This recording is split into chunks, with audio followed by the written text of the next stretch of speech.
Well, hello and welcome to the stream. Let's go ahead and see what we can get into. We're going to do a little Harlow, the Witch, part one.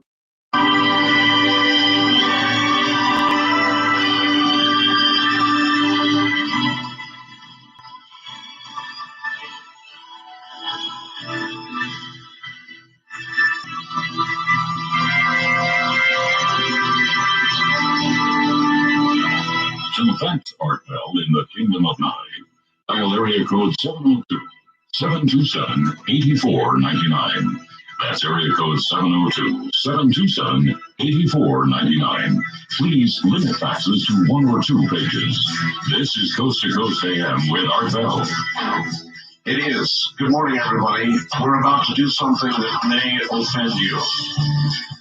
We're going to have a real witch on. Or maybe you'll say she isn't a real witch. Maybe you'll say she's a devil worshiper. I don't know. We'll find out. But if this sort of thing offends you, tune out now. This is your absolute warning. Tune out now. Otherwise, hang tight, and we'll all learn something new, I suspect. And we've got several announcements coming up. Saturday morning at 10 o'clock, I'm going to do the only book signing I'm ever going to do for The Quickening. It's going to be in Encinitas. Every now and then I say another city by mistake. Escondido. It's not Escondido, it's Encinitas. And it's going to be at Barnes & Noble in Encinitas at 1040 North El Camino Real. Now, it is a brand new bookstore, so fear not if you have kept a map, which some people have and haven't found it. Be assured, it is indeed there, and one of the largest Barnes & Noble bookstores in all of California. So, there it is at 1040 North El Camino Real. There I will be at 10 a.m. sharp on Saturday morning. My suggestion is to be there early. Now, I will sign books for no less than 10 hours. They will then put my hand, possibly my entire arm, in a cast and carry me away. But for 10 hours, I will definitely personally sign books. Now, the reason this may be important is because it is the only time I am ever going to do it.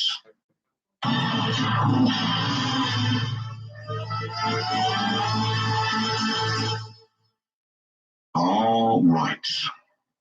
Just before we go to our witch, we're going to Denver very quickly for an announcement from Tim Cannon. Now, Tim Cannon, I think, is there have been elections in the Art Bell Chat Club organization, and Tim is now some sort of international. What are you, Tim? International coordinator, Art, and the founder of the Art Bell Chat Club.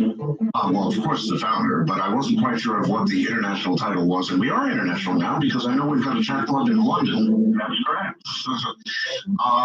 And that's good because we may soon be heard in London. Anyway, what's going on with the chat clubs? Well, lots of things. We're looking at some spots up in Canada, and I've been working closely with Keith Rowland, and Keith is going to be putting, I imagine it's already up by now, the information about all the chat clubs, their locations, the coordinators for each chat club, along with a phone number in that area that they can, that listeners can contact their coordinator and find out when the next meeting is going to be. Okay. Is there a phone number, a general phone number now for those who want to either coordinate or start chat clubs? Sure. We've got a number here in Denver. We'll get back to you on it. That's 303 area code. Right. 767 1778. 1778. And we'll have someone return your call. And I want to take just a minute to thank Bob and Sue Crane, who's been really great sponsors of the Chat Club and supportive Alan Corbett and David Masters of the network. And of course, yourself and Keith Rowland, who's worked very closely. We're celebrating here in the next week our first year anniversary of the first Chat Club here in Denver, which meets at the Rising Phoenix Bookstore twice a month. And some of the guests that we've had, for those new listeners who are not familiar with what we do, basically we try to bring on lots of the guests that you had on the show in person, and they come in and speak with, and you have the opportunity to meet those guests and ask questions and listen to their presentation. We had David Sean Oates, of course, Jose Escobetti, Ron Russell, Victoria Lillquist, Alan Meese, Joyce Riley, along with many others. Keith is going to keep rolling to scheduled at our Phoenix Club here real soon. So if you'd like to get out and meet Keith, you can contact the Phoenix Club and get the information about. Okay, now Keith is going to be a guest at the Phoenix Club. Yeah. That'll be terrific. I'd like to go down and see that myself. Just see that as well. Well, we have a chat club in Las Vegas, and of course Los Angeles, Portland, Denver, all over the country now. And we're real proud of the first one this spring up here in Denver at the Rising Phoenix. And tonight we've all gathered listening to this show. The first hour was great with Michael Holman and celebrating the 24th birthday of Curtis Miller, one of our chat club members and a great fan of yours. And so they kept the bookstore open a little late so we can all gather and have a great time. Well, Saturday is going to be my day at a bookstore. Well, I'll tell you what, I was at the last one, and if it's going to be anything like the book signing up in Portland, it's going to be quite an event. Yes, it should be something. Well, listen, my friend, let me get the number out again for anybody interested in forming a chat club or finding out, I guess, about the activities of the one in your area. It's area code 303 767 1778. 1778. And we're all waiting for the witch art. Well, your wait is over. Okay. Thanks, Tim. Thank you, Art. Bye-bye. That's Tim Cannon in Denver. Now, I have been getting faxes and email all day long from people saying, don't do it, Art. Don't do it. Don't do it. Whatever you do, don't do it. They've even been sending faxes to Ramona saying, don't let Art do it. I got a fax, which I will read, minus any identifying information. Hi, Mr. Bell. I am 32 years old. My cover name is Harlot. I am a witch of the most unholy kind. I am by no means a goddess. I use no crystal balls, tricks, or treats. I am from a long line of witches and warlocks and so on. If you'd like to call me, she supplies the number. The Coven of the Unholy Hail Satan. Now let me say, Art, I am a good witch by no means. Even if I do something that someone would consider good, I do with evil in my heart. Hail Satan. Well, you guys know me. I will put anything on the air.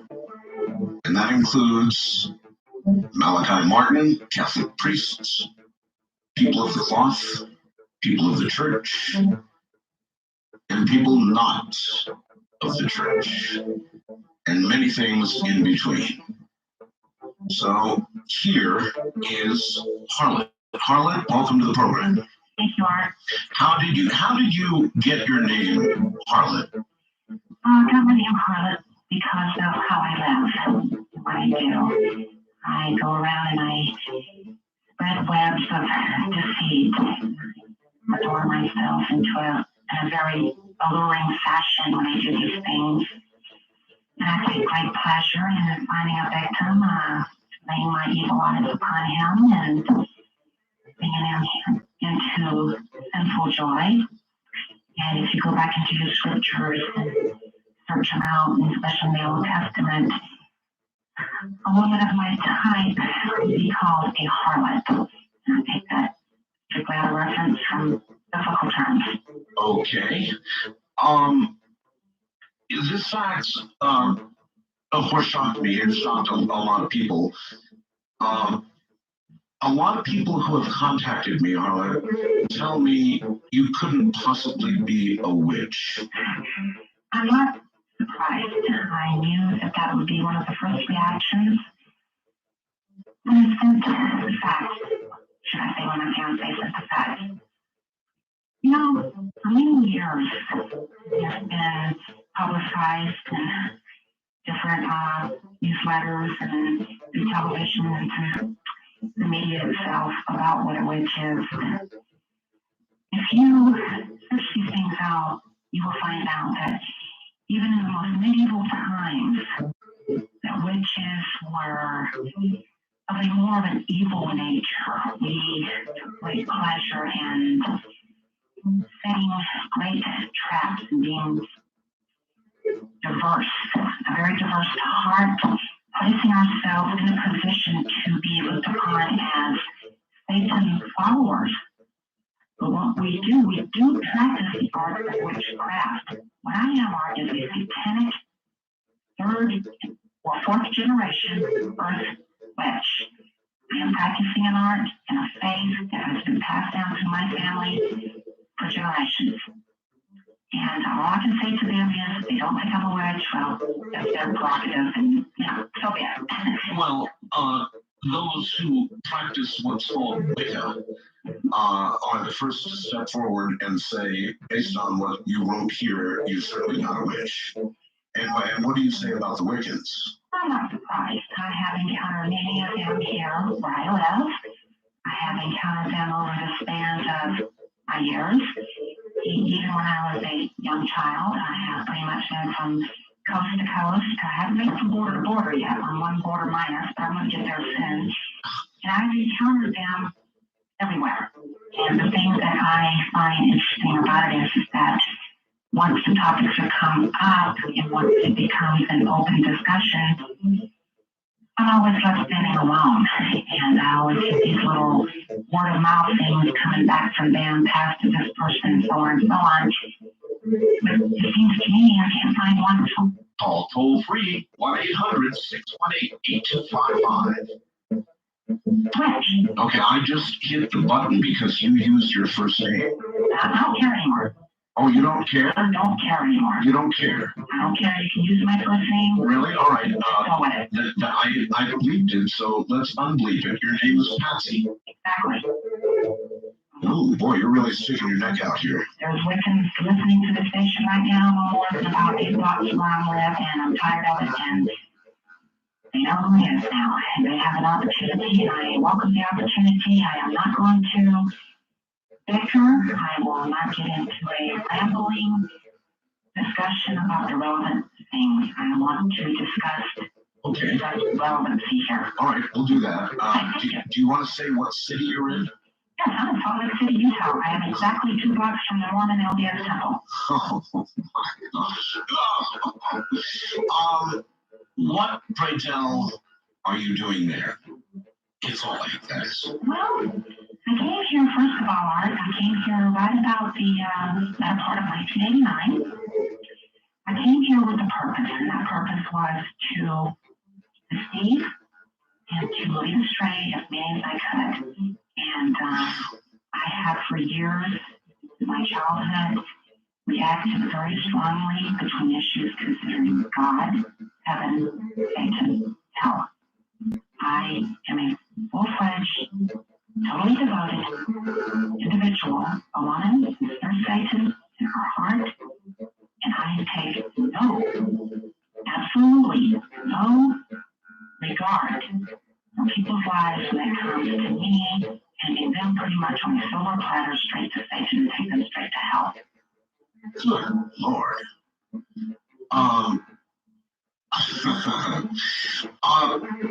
There is a God, harlot?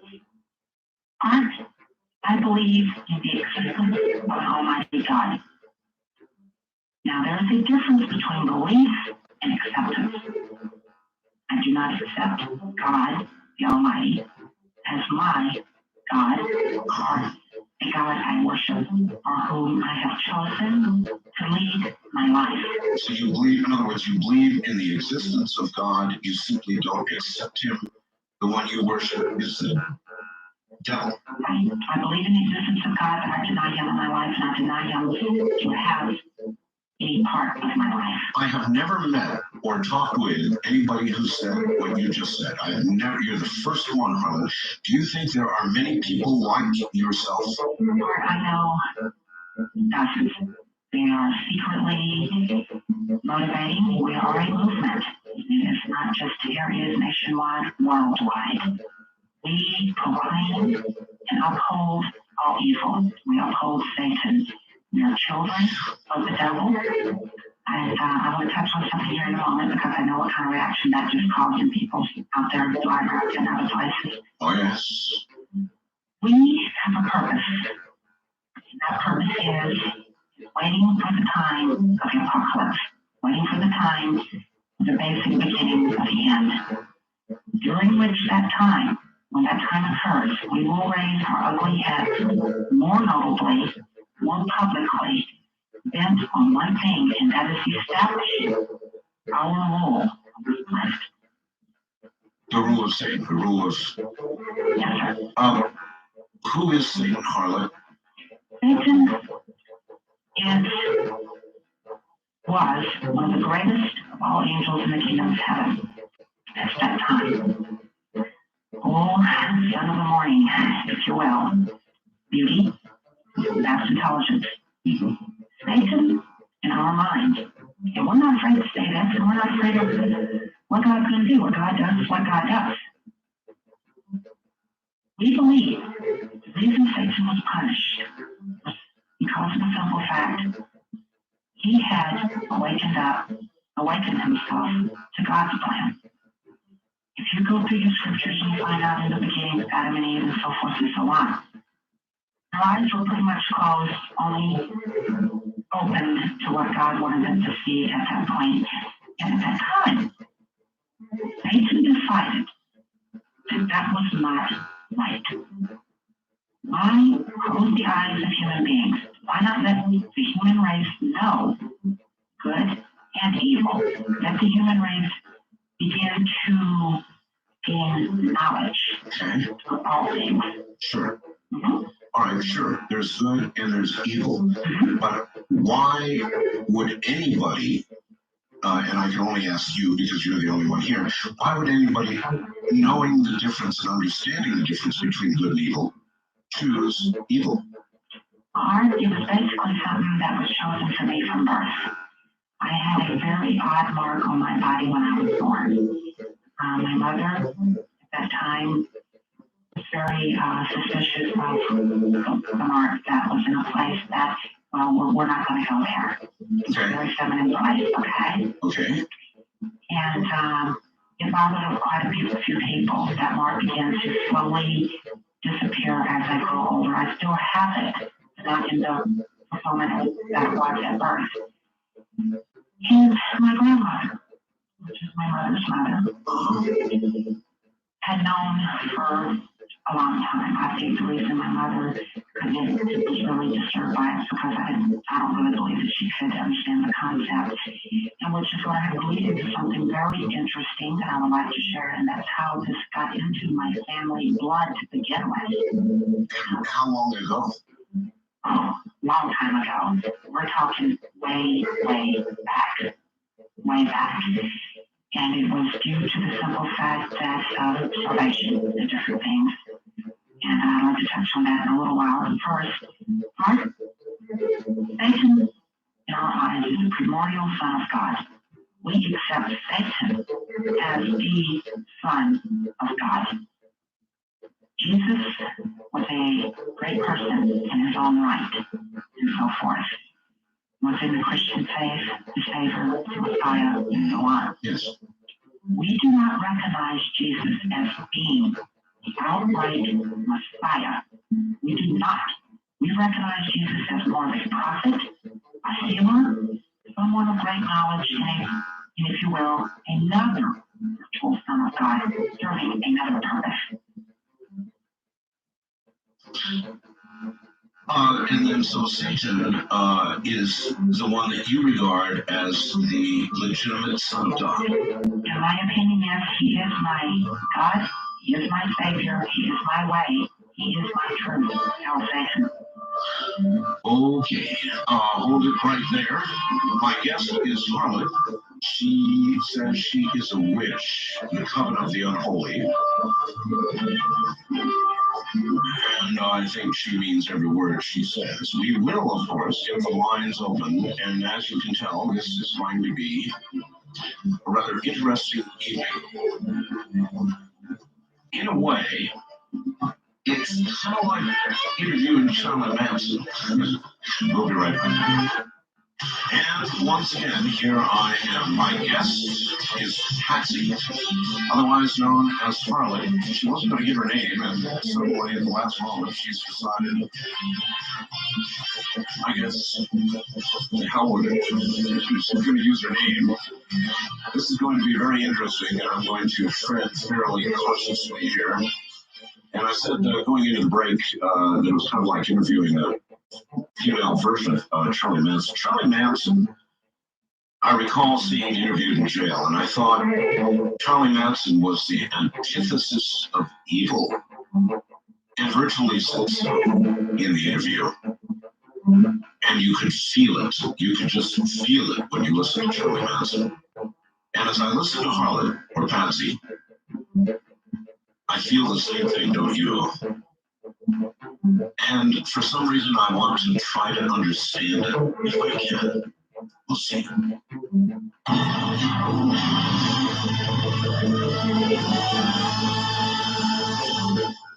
All right, Harlot, welcome back. Thank you. Harlot, have you ever seen Charlie Manson?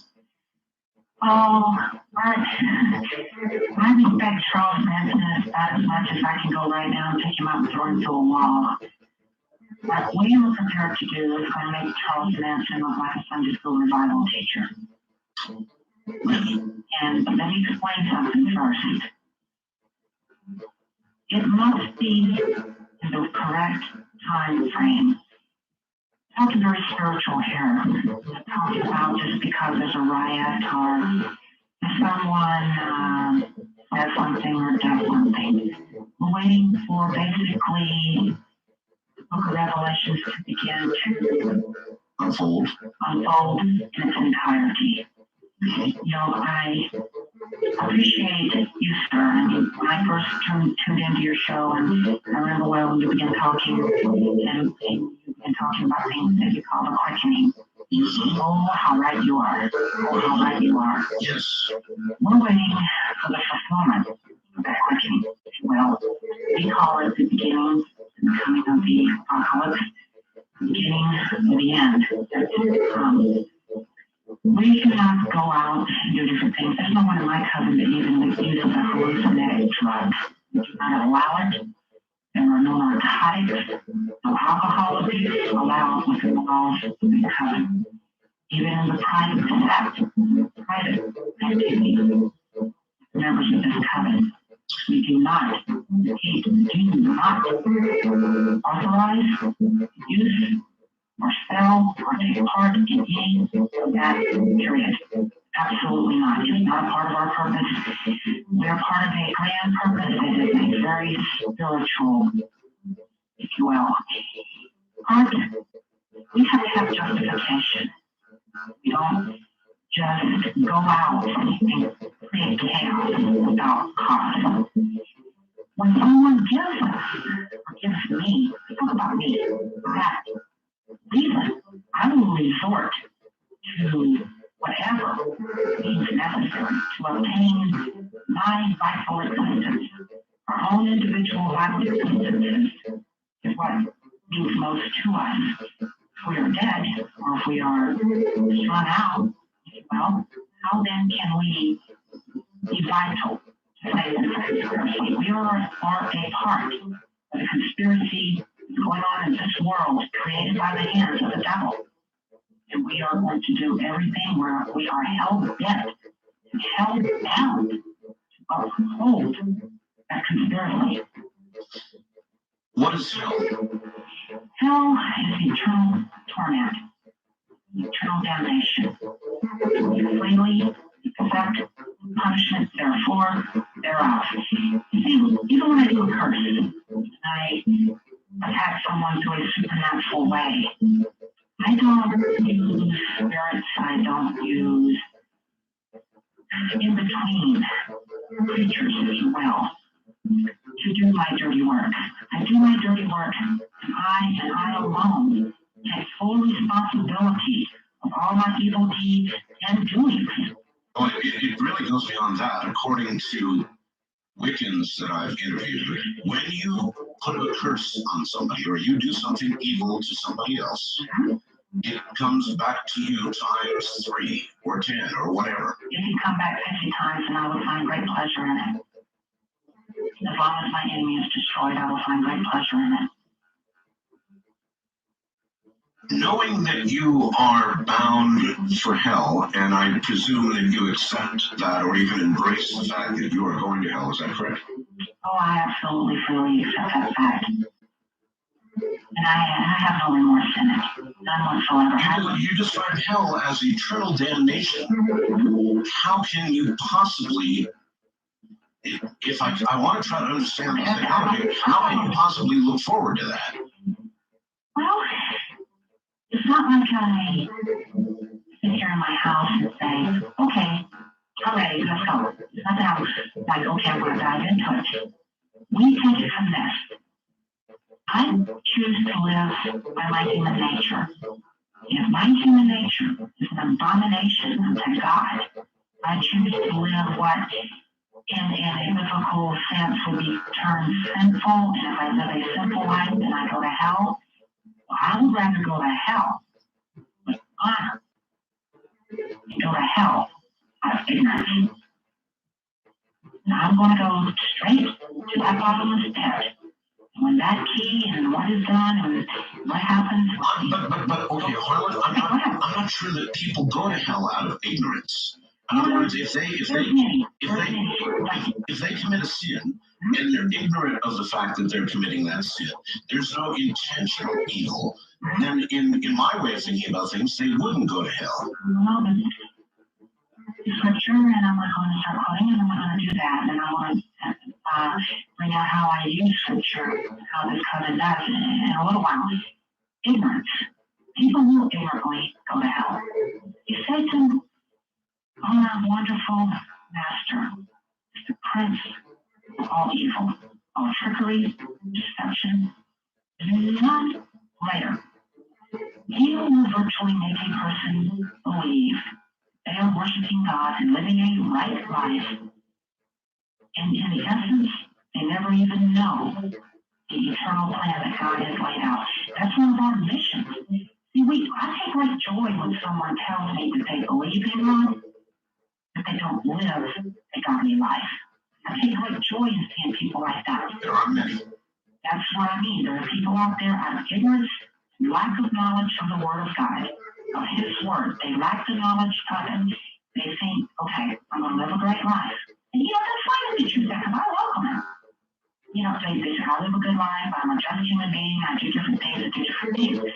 But, the one God chose to be His Savior, is He not say, for many shall come unto me in that day, saying, did I or did I not? Or did I do these things in thy name? Have I done all these great works in thy name? Have I not I believed in you? And He shall say unto them, leave me, you worker of lawlessness and iniquity, for I have never knew you. Yes, many shall go to hell by ignorance. You will go there with a full understanding of why you're making the trip. Yes, sir. I would, it's like this. When I was a child, I remember the first time my family pretty much knew what I was going to do. Let's do that. How did all of this manifest? How early did you know? I knew the first time, probably when I was 7 or 8, that there was something awfully different about me. I was a child who, when I lived on a farm, they worked very hard. We had a very large farm, different, aspects of that. I knew there was something wrong. I was a child that, when I would go out and work in the fields and I would help my parents and different things, I despised sunlight. It wasn't so much because of the heat, it was what it was doing to me. I began to, as a child, without even having full knowledge of scripture, look up at the sky and curse God for having the sun so bright. I would seek shade. I would seek to look in shadows. I was a child that my parents could never keep me asleep at night. I would sleep in the daytime just wonderfully, and as soon as the sun began to set, I began to awaken and cause much chaos and havoc in my home. I remember the first time that I actually did what I consider my first experience with witchcraft. I had living in the country area where I lived in Alabama at the time, and living in that part of the world at the time, I had no exposure to a lot of magazines or a lot of different things from the outside that area, that smaller, very desolate part of the state and different things. I remember just all of a sudden I walked outside and I walked into this nice, beautiful sand pit that I always play in, and all of a sudden it was like a shadow came over me, and I got up and I grabbed a stick. I'd never seen one. I'm serious, I had never seen one. And I drew a complete circle. I put a pentagram in it, the face of the Golden Mendez and everything, and I began to walk around that. All of a sudden I sat right in the middle of it and I closed my eyes, and I envisioned things that was going on with my father that day.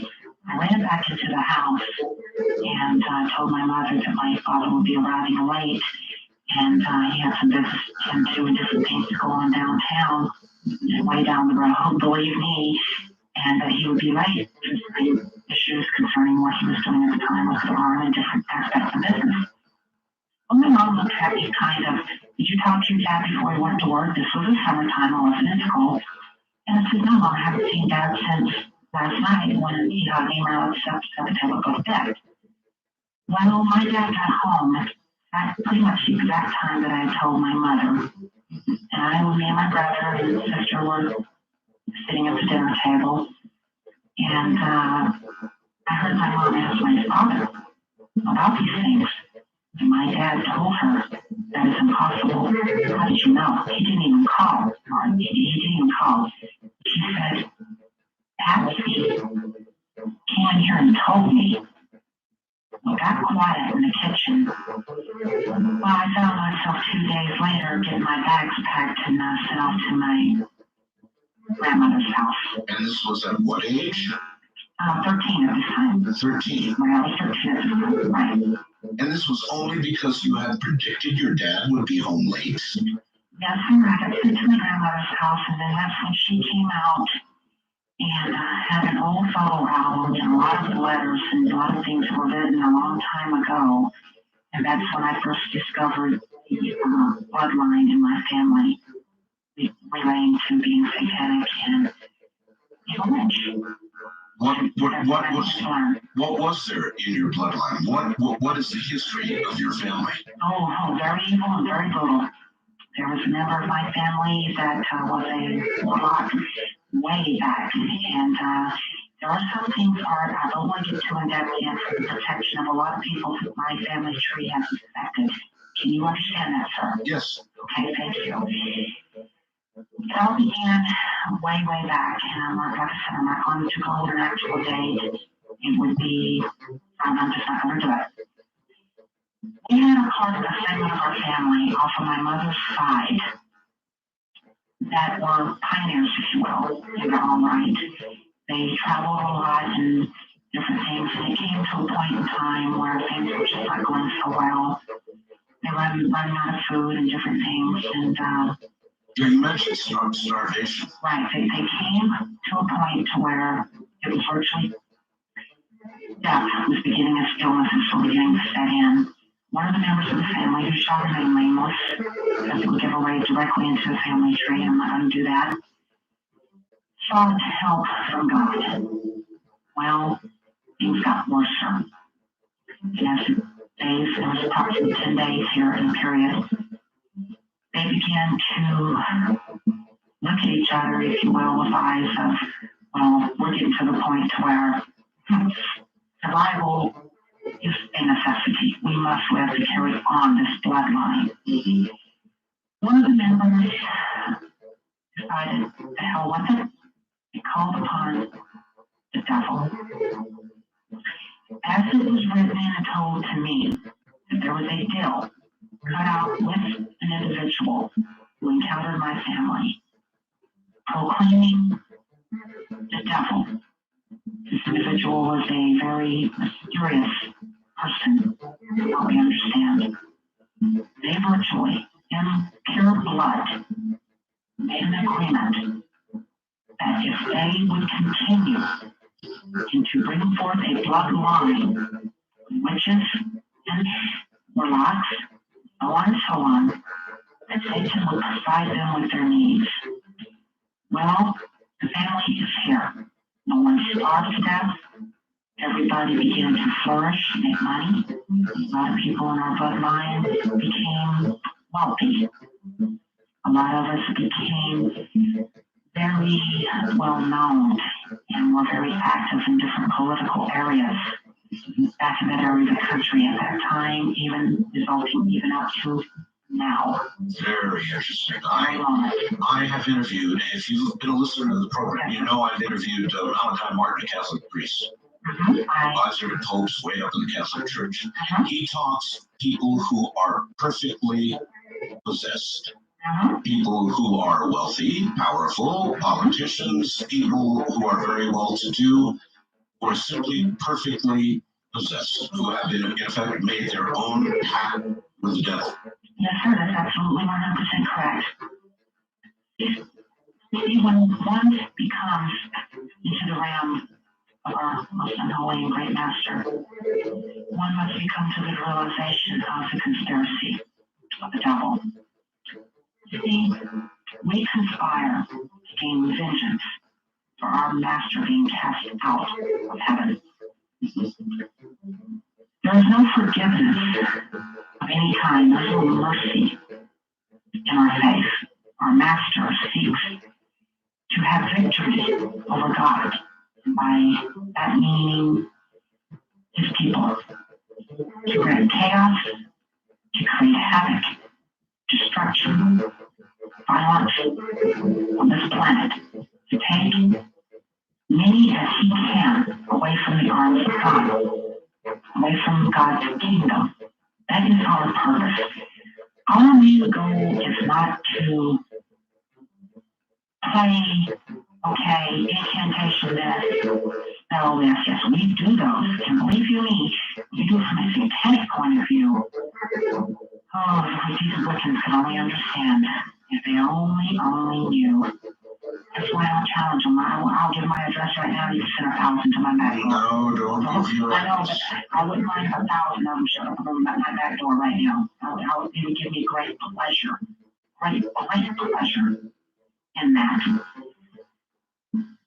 When one begins to understand what the main purpose and the main goal is, a sense of reality begins to surface its ugly head. And the reality is simply war. We war against the holy and God. As God's people, war to obtain peace and to uphold that which God has set on this world, the foundation that God has built, that they must uphold it, for we must uphold our end of the Almighty plan. What is the plan of Satan? What does he want of this world? What does he want this world to be? His kingdom, his virtual world, his heaven, if you will. You see, vital existence, Mr. Bell, is so important. And to be vitally existing on this planet means that this planet must become vital. And which is leading me into something here that, it's really going to set the fires and burning. We do not, I repeat, we are the ones who do not code this earth. Through governments, through the foundation that has been set, it seems almost like today that unless a political person who is wanting to get up into the hierarchy of politics and government control, if you will, almost seems to have a Christian background, one way or the other, a morally correct, godly point of view, if you will. All right, Harlot, we're at the top of the hour. Hold on, you've got a good long rest here, and we'll be right back. And when we do come back, I think I'm going to be tempted, perhaps bad choice of words, to ask how many of our politicians have made their pact. She'd be the one to know. harlot. Her real name is Patsy. She said, go ahead and use it. She lives in all places. You're not going to believe this. In Salt Lake City, Utah. She is a witch, she says. She is a follower of Satan.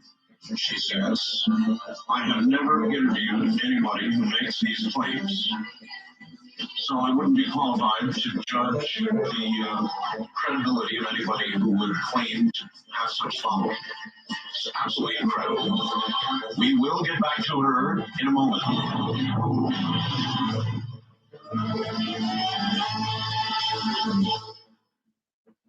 All right. Patsy, are you there? I am still here. All right. Would you prefer, by the way, to be called Patsy or? It doesn't matter. It doesn't matter. It doesn't matter one way or the other. All right. There is going to be, I believe this, that there's, I believe personally that there is a good and there is an evil.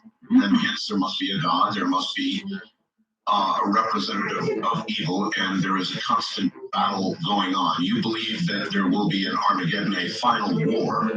In almost all of Hollywood, Harlot, in almost all of Hollywood, when they depict these battles going on, it seems as though the dark side or the devil is winning. But in the end, of course, good always triumphs over evil. Well, in the end, God will win. Whatever he is, the chapters at the top John want to talk about God and himself, Satan, being alien, and so forth. Well, if in the end God will win, why does Patsy want to be on the losing side?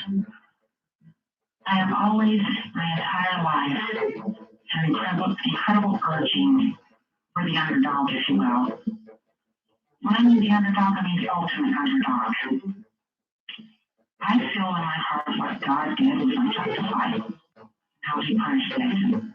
I feel that the structure of Christianity, the structure of the church, the structure of the God we believe itself is unjustified. I think that as human beings we are unfairly punished at the hands of a creator who is not perfect, who is very fallible, he has made many mistakes along the way. Jesus said, I cannot say that name. Well, he said, the Father in heaven knoweth all things, past, present, and future. If you take that literally, that means that God, literally himself, everything the devil would do, human beings would do, from the point even beyond creation itself. I firmly hold to that. I believe that God is responsible and indeed blame.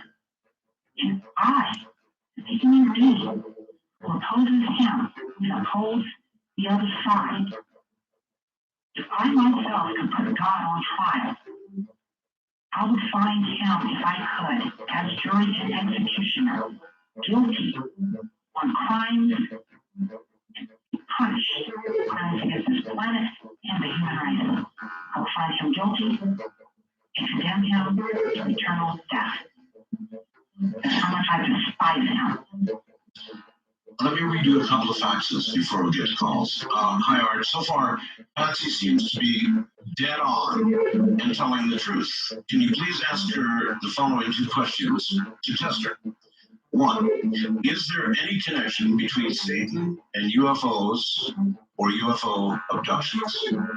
Well, Mr. Bell, I believe we are, and I believe that Satan, we are all as a whole are descendants from a higher race of intelligent and supreme beings that have, and I carefully use this word, evolved, which is what you said, evolved to a point of so far beyond our human flesh and bones and our puny human minds that yes, I do believe that a lot of these adoptions, UFOs, are our creators, are our enemies, and if they see as people, whether it be by the hands of God or by the hands of Satan, you have a right and do come to this planet to test, to experiment, and just see how far we ourselves have evolved mentally, not so much physically, but mentally. And if we are just to the point of preparing ourselves for the advancement of the human race to take us beyond the limitations that we have now, that where all the questions in the end will be answered when basically when we can build that ship, that vessel that physically will be able to transport us across the galaxy, across the universe, to other worlds of a higher intelligence. An evolution process that has taken those beings beyond the realm of the physical needs that we have. All right, so your answer is yes. In a degree, yeah. And the second question is, since much of established Christianity considers Mormonism to be a cult, and its adherents already on the wrong path, why are you in Salt Lake City? Is there a connection between your master and Mormonism? I think that a lot of the LDS faith is dead accurate. Dead accurate on a lot of things. I don't particularly agree with them in the sense of proclaiming God as their eyes that governs their church. Right on their museum. I have a fear of this. Right on their museum down there, they have a pentagram. Right on their museum. There's a lot of things in the LDS faith. When I came here, I came into a situation where I lived with LDS people. I came here with nothing, Mr. Bell. I came here to prove how an evil person can go into a society, embed themselves into the working order of that society, use total advantage to get what I needed to sustain myself. I joined the LDS church because at the time I needed a place to live. I would do anything. Yes, the LDS people are pretty good people. I like a lot of what they do out there and how they motivate themselves to financial gain and to motivate themselves to working and doing what it is that they do. Until someone in that organization comes to me and says, okay, what we are is actually part of what you are, then I will shake their hands and help them fulfill their goals and fulfill their promises. But as long as they proclaim God, they are my enemy. As long as they proclaim Christ in the form that they see him at, they are my enemy. As long as they do that. All right. He ends up after those two questions saying, tough questions. So far, she's answered everything like a fundamentalist Christian. I'd be very curious to see if she continues to tell the truth or covers up two of Satan's greatest lies. Well, like I said, I draw the line nowhere. Satan's lies are Satan's truth. He must lie. He must be deceptive. He must have a diverse heart. And so then must you as a follower. That's exactly right. We have a saying, by any means necessary, and we don't use that as a loose phrase or a term or something. It is reality. By any means necessary. I have went into churches. I have done this coast to coast. I have been to these churches and have sat in their congregations. I have become active in their churches without anyone ever knowing that when I went home, I worshiped the devil. Why would you go to a church service? For what reason? To lay seeds, to lay a foundation of evil. I take great pleasure in creating havoc in the life of a God believer in any form or any religion. I take great pleasure in it. Satan uses me that way. I have left where I sustain myself with virtually nothing, alone, with only my cunning, my diverse spots, my wicked tongue, and hitchhiked alone, young woman myself, alone, across this country or interstates in the middle of the night, in order to spread unholy seeds. Can I have effective, sir? I just shivered. You have hitchhiked across the country, spreading evil in what form, Harlot? Lust, adultery, fornication. I take great pleasure in destroying the family. I take great pleasure in, like I did right here, taking Mormon out of his home and put him in my lair, grabbed him, sucked him in. He lost a child and a wife. He's living with me now, and I take great pleasure in having him lay on my unholy sheep by me every night. Is he hearing this? He's in the war room, what we call the black room right now. The black room. That's where we practice unholy arts. I just might have had my entire coven here.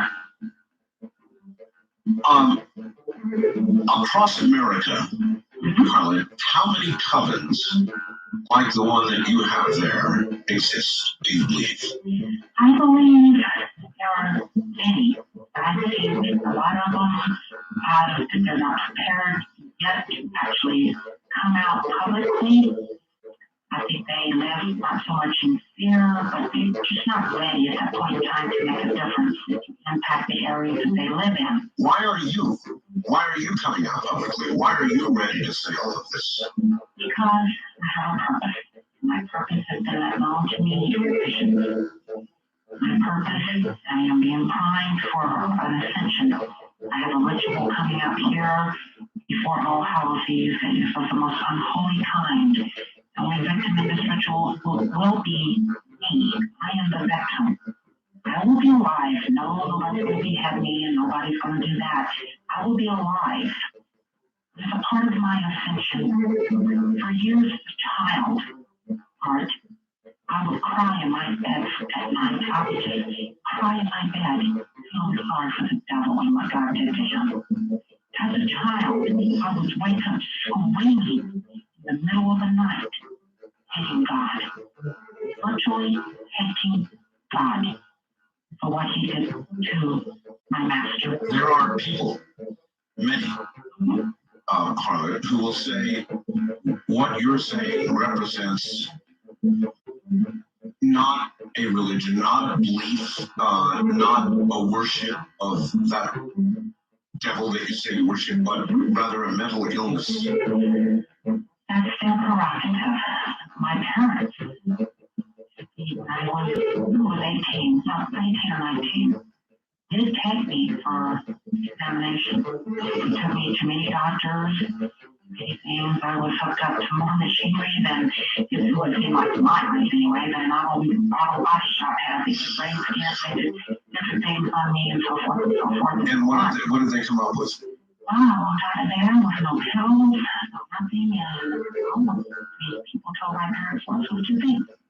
It's something that science cannot grasp at this time, or she's telling the exact truth. That girl is not holy by any means. It does exactly what the doctors told my parents on paper. My parents have it. They took you to doctors. Did they take you to priests? I eat them alive. I have walked into priests. I have sat and talked with them in conversations, and they know. They do not touch me. They do not pray over me. They just talk to me, Mr. Bell. They just talk to me. We share feelings, ideals. We talk about reality, God, what's coming in the world. To think then that you are, as we discussed earlier, that you are perfectly possessed. Mr. Bell, in front of your audience, millions, whatever are listening, Christ said something in his scriptures that I take to virtual heart. That Christ. Whoever denies me before man, I will deny before my Father. I deny Jesus, my body, and of my soul. I deny him the right to have any governorship over me, any authority over me. Period. I deny him the right of my heart.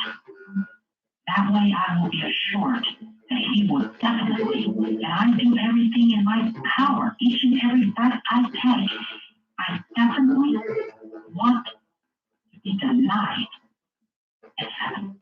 I want the second death. When the numbers of the sands of their numbers are like the sands of the sea, when they surround the encampment of the saints. All right, Harlot, hold on. We'll be back to you at the bottom of the hour. I'll begin taking calls after this break. Because, believe it or not, I'm almost at a loss for words. Absolutely incredible. From the high desert, this is Coast to Coast AM. I'm Mark Bell.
Now again, here's Harlot. Once again, here I am. Good morning, everybody.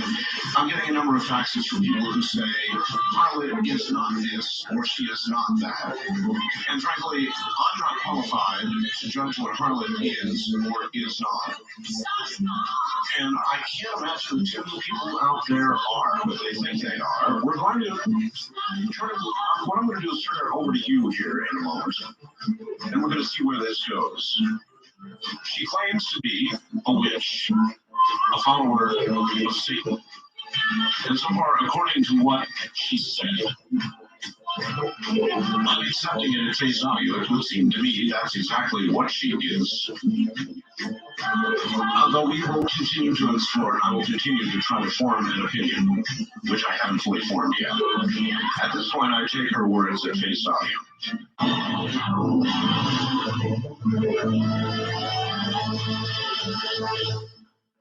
Once again, here's Harlot. Harlot, are you there? Oh, yeah, Mark, may I say something before we go to phone calls? Oh, well, sure. I've got a couple of questions for you, too, before we Okay, I understand. Thank you, sir. First thing, I want to make short and sweet. I don't care one bit what anyone out there in the listening audience knows about me. I really don't. I know in my heart what I am. I have only began to express my evil. I haven't yet even began. I welcome phone calls from anyone. The one I want the most, because only it is relevant, that's either a priest or a minister of any faith will get on with me and discuss these things. Oh, I'm sure you'll get that. Oh, that's what I want. How about some Wiccans? You'll get that, too. I'd like to have them, and you can give them my address off the air, and I don't care if they drive 8,000 miles. I'd rather have them face to face. No, let's not be that. We'll do this on the radio. Oh, no, yeah. All right, a couple of questions. One, if Satan knows he will lose, even if he believes he is totally right and justified in what he's doing, then why does he not repent and be forgiven? Surely he is intelligent enough to realize he is fighting a battle he cannot win, and also super intelligent enough to realize The famous quote by Milton, quote, "It is better to rule in hell than to serve in heaven," end quote, is utter baloney. Even if he believes he is totally right and God is totally wrong, God clearly holds all the cards. What is to be gained from continuing the fight against all odds? This useless war would be over in seconds if he'd just get a clue, and the resultant joy in the universe would know no bounds. No one, even he, is beyond redemption, beyond repentance, beyond forgiveness. That's not the grand scheme of things. God needs a culture. God needs it, or he would have never existed to begin with. It's almost like we can take this back to Adam and Eve. Why was the serpent allowed? Why was he allowed, period? I've always wondered. And the answer to that question is simple. He was allowed to do that because even in God's makeup, of what he is, his existence, his essence, I find him to be more than just jealous now, but susceptible to boredom, susceptible to, well, if there's nothing for me to do here, then why carry on here? So what greater way to spice up the Cajun food, if you will, than to put a lot of pepper on the ground? Mr. Brown, Satan doesn't want repentance. He wants vengeance. So it would be almost like, and I will use this term loosely now because I'm such a big fan of it. It would almost be like Eastern Michigan playing in Nebraska next Saturday morning. There was no way at all that they could go in there with that ball game. But what they can do is inflict enough damage on that team or that opposition in order to effect what's coming down the road. Satan sees this opportunity. He has seized this opportunity to damage God. The way he's going to do that, we are going to do that by running with the devil, if you will, is by causing complete chaos, damaging the foundation of what God has built. You keep coming back to chaos. Oh, yeah. All right, this is from Anne in Middleton, California. I'm fine. Art, your guest is not a product of Satan, but a product of the evils of the Catholic Church. Ironically, now let me finish. Ironically, the master she worships is an invention of the Catholic Church. We true witches know there is no such thing as Satan. True witches fear this kind of talk. The memory of 6 to 9 million dead during the Inquisition and the witch burnings is all too fresh. Humanity needs a break from hysterical Catholic fear-mongering. Whose side is Patsy really on? Well, I would welcome them to come here with their torches and strings to hang me up and burn me alive. See, that's what I told you on the phone when you called me that afternoon. Lack of courage, lack of responsibility, and lack of accepting Father of all supernatural power relating to the evil side. I would welcome to be strung up. I would welcome them to march up here, string me up, and burn me. I would welcome it because the essence of my spirit would be more powerful than I do believe in reincarnation. It does exist. I know I've lived before. Nobody has. And will again? And will again. And I will just go to another time to inflict more evil damage on other people in another time frame. And I welcome it. It's like an enemy, which I wanted to get to, an enemy of mine. Art, I don't care. I have no mercy, and I do not want mercy on myself. I do not receive mercy because I do not have mercy. When I have an enemy, I want that enemy to go down, and I don't care how I have to do it.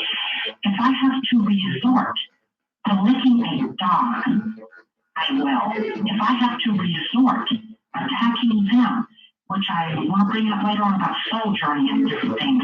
Oh, you bet, evil people who soul journey. I have many times went state, asleep in different things, and have left marks on my enemies. And I see fulfillment in destroying them. I don't care if it takes me 40 years and I'm in a wheelchair. I will find them and I will see their destruction. It's the last thing I do in my own eternity. All right, let's go to the phones. First time caller line, you're on the air with Harlot. Good evening. Hello there. How are you, sir? Fine. Where are you? I am in Salt Lake City, Utah.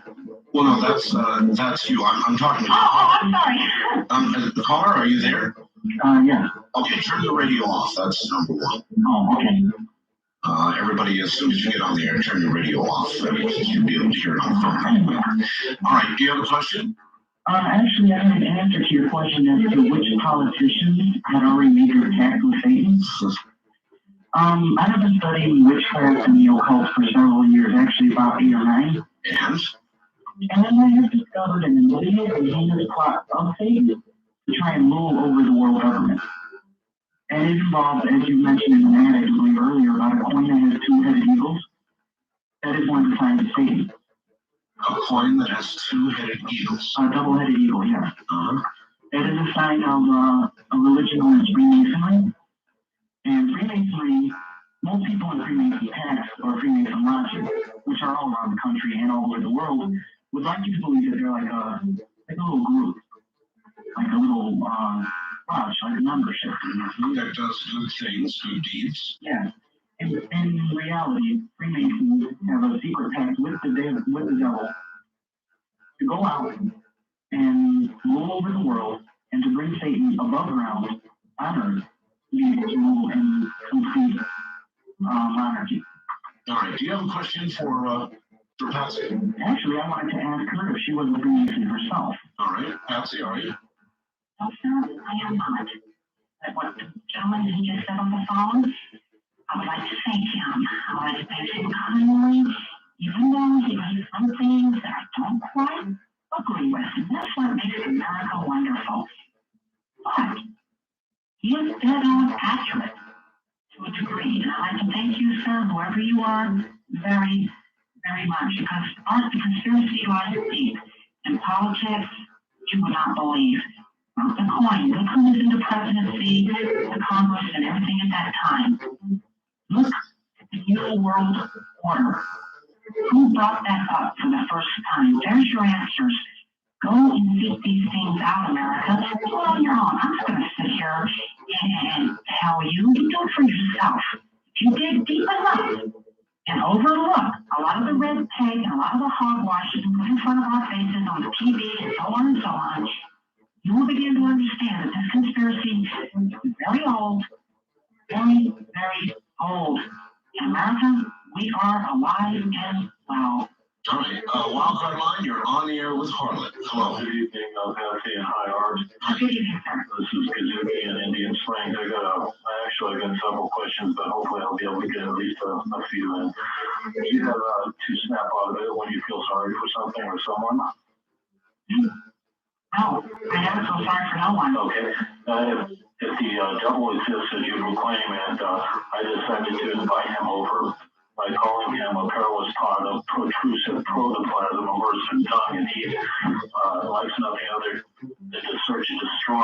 Why will he or won't he cause or not cause havoc for me in the living? Well, sir, it all comes down to one thing. How do you feel about God?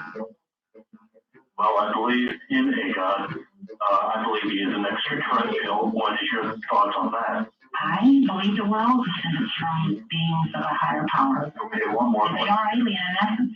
Okay, one more question. Do you believe Clinton is the Antichrist? I believe that President Clinton is doing what President Clinton should be doing at this time, sir. Exactly. I think that destiny lives itself out. And I believe that Clinton and all the presidents, as far as you can go back, have done their little deeds, have done their little part in establishing what we have today and what's coming in the future. Well, when I look at politicians, Patsy, I have concluded over the years that to get to the Senate, to get to the presidency, generally to get to high political office in this country, you almost have had to have made some sort of pact with the devil. Well, you know what? That's true in a sense. You know, and I know it's true. A lot of what we see, and we've had presidents and different people in the Senate, legislators, and so on. You know, we see a very moral background, if you will. I mean, and I know Clinton and his problems and so on. When I'm talking about, you know, or church, say, you know, this church group or this organization that they're affiliated with, or so on and so on. A lot of times that is a scream because, like I said, I myself can walk into any church, and I mean anywhere, because I have been through over damn near, 20 different denominations of faith. I have sat in their congregations. I have virtually almost become active in their congregations without them even knowing who my master was. Of course. Well, when you look at a politician, one who has achieved very high office, he has achieved it more frequently than not through lying, stealing, deceit, and I could go on and on. A lot of the qualities that you seem to honor. Well, we know it's crooked. I mean, there was a time in a rally down in Louisiana that I attended once too, and they had to do with the oil companies and different representatives down there. And, well, I would just say one thing at one time, I had a little bit of doings under the wraps, if you will, with a certain group of people that have held the governor's seat in Louisiana for quite some time. People kind of outline in that organization that I dealt with, and I'm not going to go any further there for their own safety, if you will, and different things. But yes, Mark, you are 100% correct. Politics is corrupt to the fullest. All right, East of the Rockies, you're on the air with harlot. Hello. Hello. Hello. What answer? Yes, I just want to say that yes, she's right. There is a conspiracy of evil, but she left out that there's also a conspiracy of good out there. And real witches, not Hollywood hogwash. Oh, please. You're a faker. Oh, please, sir. I'll tell you what, I would like for you to, I'll tell you what, I have understood that from coast to coast.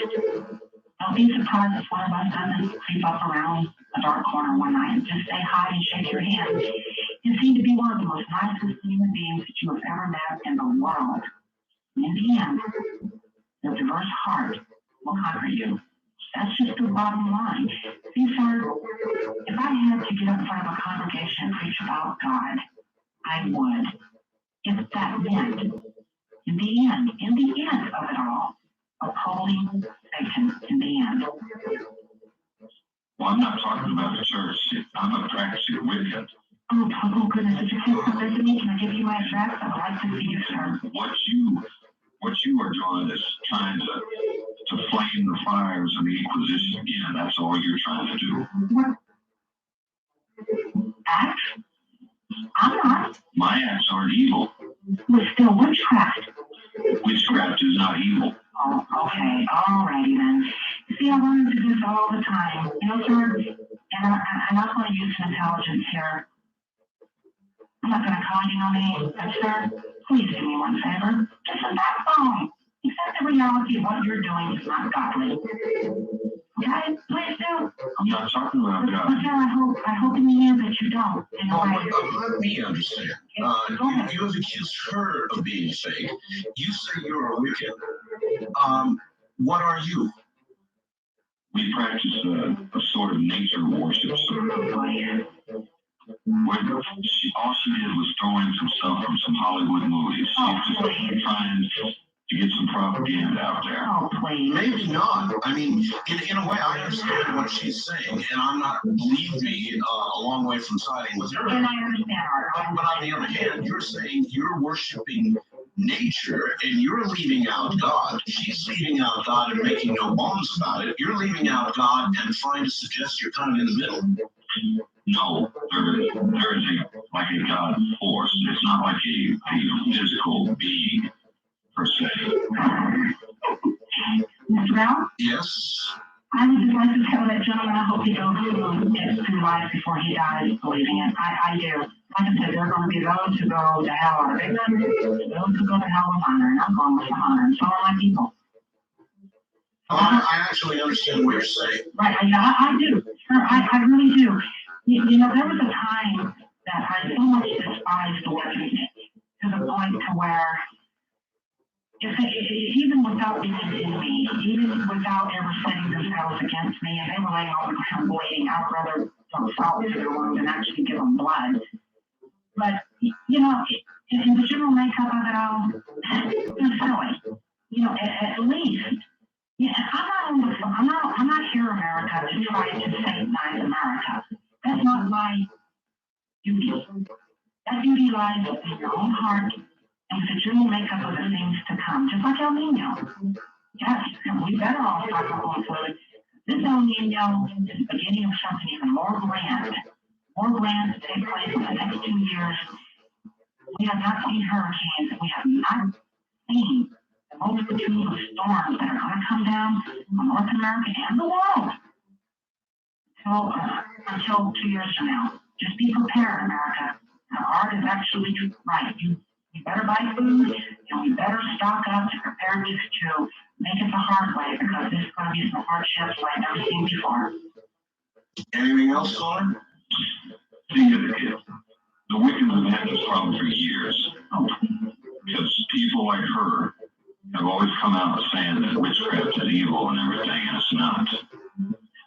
We want to help society better itself just as any other religion of the right-hand path does. Sir? Yes. In human nature for years, you know, I can almost understand this. Love one another, treat one another well, saying, you know, love nature, love the trees in your backyard. You know, we need them around. You better believe we need them around. But we can use it from the top. Destruction of this world. And by human nature ourselves, we are an aggressive race of people. All right, I'm going to ask you both to hold it right there. Interesting. We're going to break here at the top of the hour, and we'll be right back with Patsy.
Back now to Patsy or Harlot, your choice. Here she is.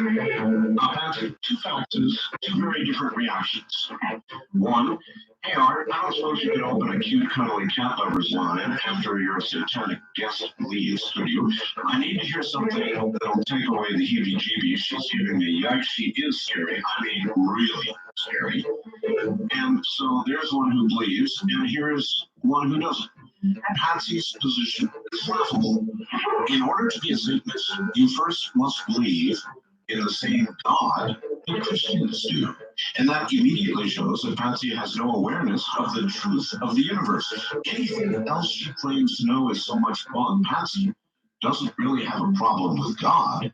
She obviously has a problem with Christianity and expresses it as a total and complete rebellion against it, much as the most virulent anti-smokers are people who used to smoke. I feel sorry for her and her waste of this life and the baggage she most likely will carry to whatever comes after this existence. Bud in San Diego. Oh, interesting. And I light a cigarette and take a drink of my vinegar off the holy drink that I have just made. Very interesting. You know, believing in God. I think I made that point clear. I do believe in the existence of God. I just oppose him. Did you ever worship God? There was a time in my life that, as we all have a free agency and a freedom of choice, Yes. I decided at one time, Mr. Bowden, excuse me, for the first time tonight, I am going to sit down. All right. I'm on a chair here. There was a time in my life that I decided to see if there was a chance that God could impact my life. And I went to a little church home. If you took the embarrassment of that church, I will be nameless. Okay. I went there and I attended for quite some time. Went like a couple of times, you know, in church. And said, okay, here we go. I'm saying you gave it a good college try. Thank you. Just in order to see. And I went there and I learned and I attended for months and then I decided, well, let me see here. If I really do have a choice. I did have a choice. And I went and I got before I sat where you kneel and after repentance of your sins and so forth like that. Stay good and close to the phone, Patsy. Oh, yes, sir. And to ask for repentance of sin, you know, I got on my knees in front of the what was established there in a well-structured church. And during this process, I was asked if I was actually prepared to give my life to God, aka, if you will, the ultimate sacrifice. Basically, the symbolic sacrificing of yourself in order to pick up thy cross and carry it, if you will. Yes. I did that, and for a time it seemed like, you know, there's something here. As I began to evolve to the point to where I began actually talking to people about God and working with different youth and so forth and so on, I began to notice little things that in my life began to be demolished. I mean, hard. And I asked myself, you know, I know the devil, but this is going too far. I found myself in a state of heavy sleep one night. It was the strangest thing that I've ever encountered in my entire life. I awoke, partially nude. My weapons hanging out. I'm laying on a sand, kind of a cold or ash colored sand. There's no trees, there was nothing there. And I remember looking over my left shoulder, there's an angel, a virtual angel. And this being looked at me on all fours in that dirt, in that sand. And quickly, with the rise of a hand, pointed upward. I looked up and I looked into a light, the most incredible light I have ever seen.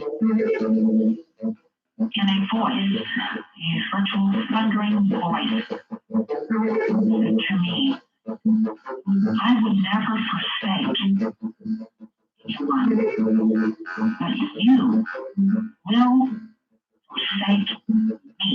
And at that point in time, this is trying not to cliche here, a bolt of lightning came out of the cloud And it hit so hard that I virtually bounced off of my floor out of the sleep state. I hit the floor hard. I was in a massive cold sweat. My entire bedding was, I could wring the water out of it. So you were virtually just told you were a Judas. And let me finish, if I may, please. After that, I still went to the church, but I began to go into a rebellious state within the church.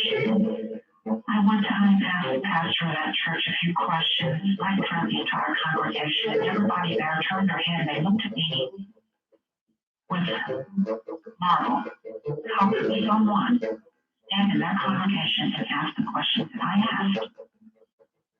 Pretty much my question was simple. Is God a liar? Doesn't God preordain everything?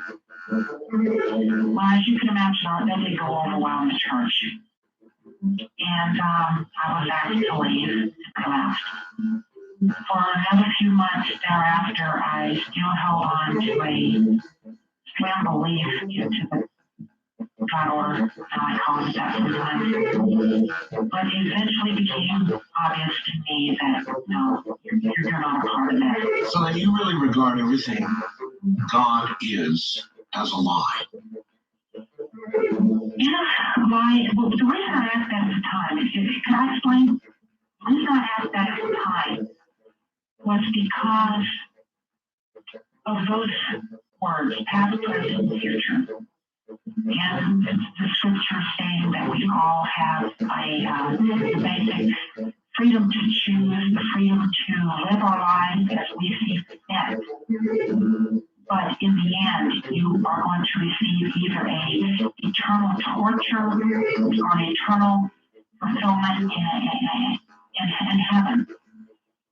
And I asked myself, if I'm God, which I at times do not have no problem putting myself in God's shoes, if I am God, would I have allowed this to happen this way?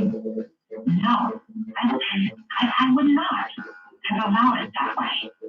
And to read scripture and to see people pray and all these other things, I often wonder, this is not all, from God's point of view, if God isn't the liar, the conniver, and our master, Satan, is the way, the truth, and the light of the world for all to follow and to have a fulfillment on earth, yet in his own kingdom. It's complicated, and like I said, I'm willing to dance any dance as long as one thing happens, and that is that there is no exit from the dance floor.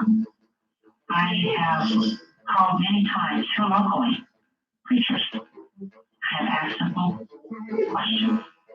I had one preacher tell me right in this city of Salt Lake that my questions regarding Adam and Eve, regarding Cain, and what people on earth existed when Cain was told to leave and go into the land of Nod, whichever it was, and to there he would begin to bring forth life, but he would be marked. Marked for who? That he would be a criminal, if you will, wanted, different things. Who was there? Who was on the planet? There had to be other life forms. I really believe there had to be. And God permitting incest. The only way that the earth could be populated without the use of another life form on this planet was by incest. Therefore, we are all descendants from the act of incest. And later down the road, when the people got on earth, I guess God changed his mind and all of a sudden said, incest is no good. Because it was good enough for him to populate the earth. I understand. First time caller line, you're on the air with Harlot. Hi, Art. Hello. Hi, Zachary. Hi, Dexter. How are you? Not bad. How about yourself? Oh, couldn't be better this time. Okay, well, she's telling the absolute truth, and there's no question in my mind that Satan is with her in every single way. Not only that, but there's one thing that she isn't telling, and maybe she might not believe this. We'll see. Satan is here now. Satan is ruling the earth now. Okay. Oh, yes, sir. I agree with you. There is no doubt about it. This is Satan's world right now. This is Satan's power. Not for long, but it is his hour. And one of the callers so far that is called in is, they're basically confused. She is prepared to die for what she is doing. She is prepared for her second death, and she knows it's coming. Okay? She is willing, and she's accepted this. She knows there's nothing that's going to change that. She is not saying that Satan is going to win. She is denied God. Okay? In doing so, she is forfeited her chance for salvation, her chance for eternal life. I would agree with that based on what I've heard. Okay, now where the basis is when the devil was thrown down to earth was approximately 1914. Or you know that before World War I, there was no precursor, there was no identifying factor that would say World War I is going to start. We know that it started over the assassination of one man. Okay, when that bomb was crushed, there was a mention. I've been trying to research this for you, but I haven't been able to go to the air. When that bomb was crushed, basically it was foretold in a vision, talking to the king of Babylon at the time, that 7 years. 1 year equally, or 1 day equaling a year, that the beginning of the end would start. That equals 2520. You minus 1914 from 2520 equals 606, 607 BC. That is the date which Babylon was crushed. Okay? This is, without a doubt, the time of Satan. And I'm on the other side. I'm a believer in God. I totally 100% praise Jesus' name. And that's part of it is. Okay? I'm not going to be saved. All right, let her say something. Thank you, sir. Now, Satan has been around before 1914. I can guarantee you that. If he wasn't, well, I think you search scripture out, you'll find that answer for yourself. I agree with the caller. He's a great deal 100% on. He says, I do thank him. I do thank him kindly for saying those words. I will not enter into the kingdom of heaven. Caller? Or Sarah? Oh, yeah. Thank you. Well, This is our time. I find it very unfortunate. May I? Oh, sure, I'm just responding to that. Okay. I find it very grateful. This is our time. But the events that are coming, there will be also another time.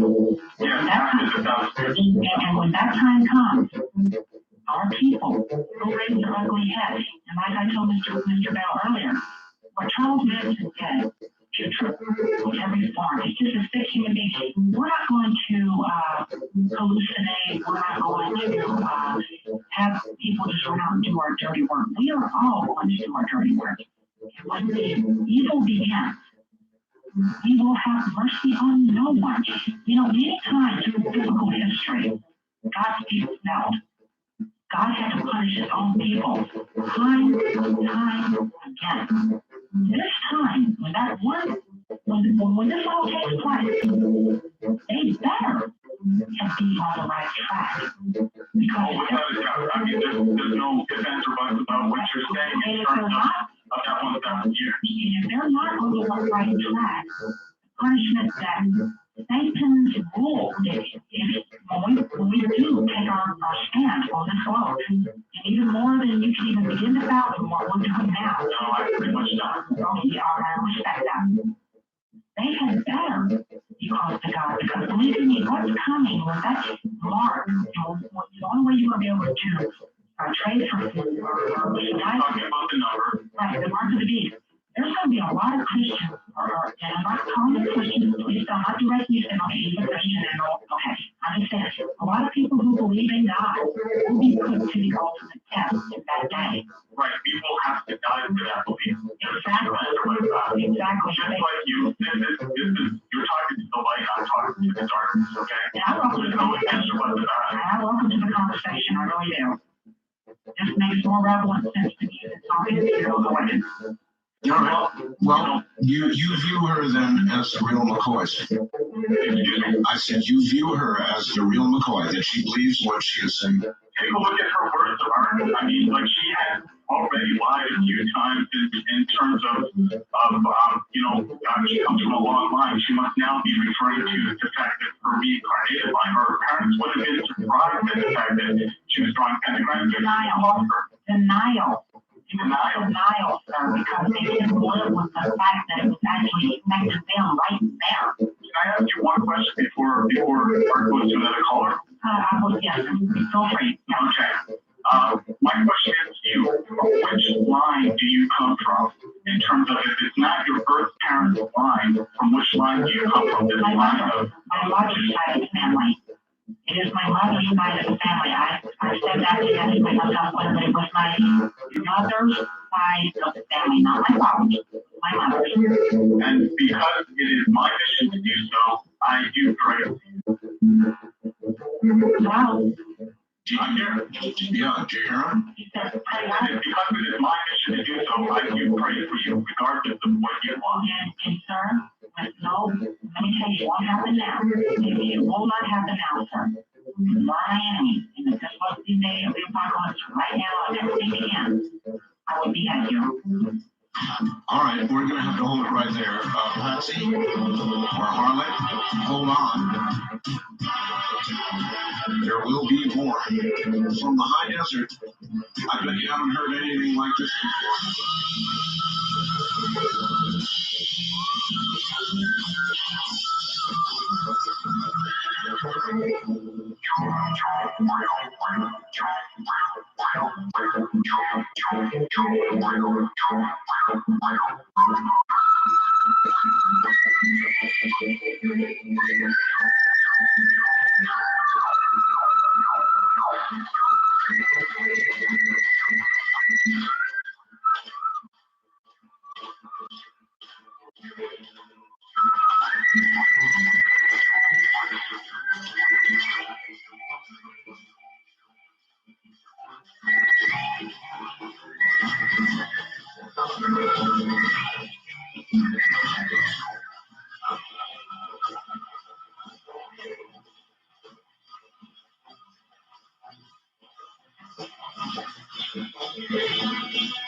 Once again, here I am reminding everybody, I guess I couldn't do that for a run out of time. There's going to be a book signing, the only one I'm ever going to do for the book called The Quickening. It's going to be talking at Barnes & Noble at 10 a.m. in Encinitas, actually at 1040 North El Camino Real in Encinitas, California. And I'd be more than happy to sign a book for you, and hope to see you there. That'll be at 10 a.m. We'll sign books for about 10 hours. My advice is be there early based on what's pretty important. The last time, I would say be there as early as possible.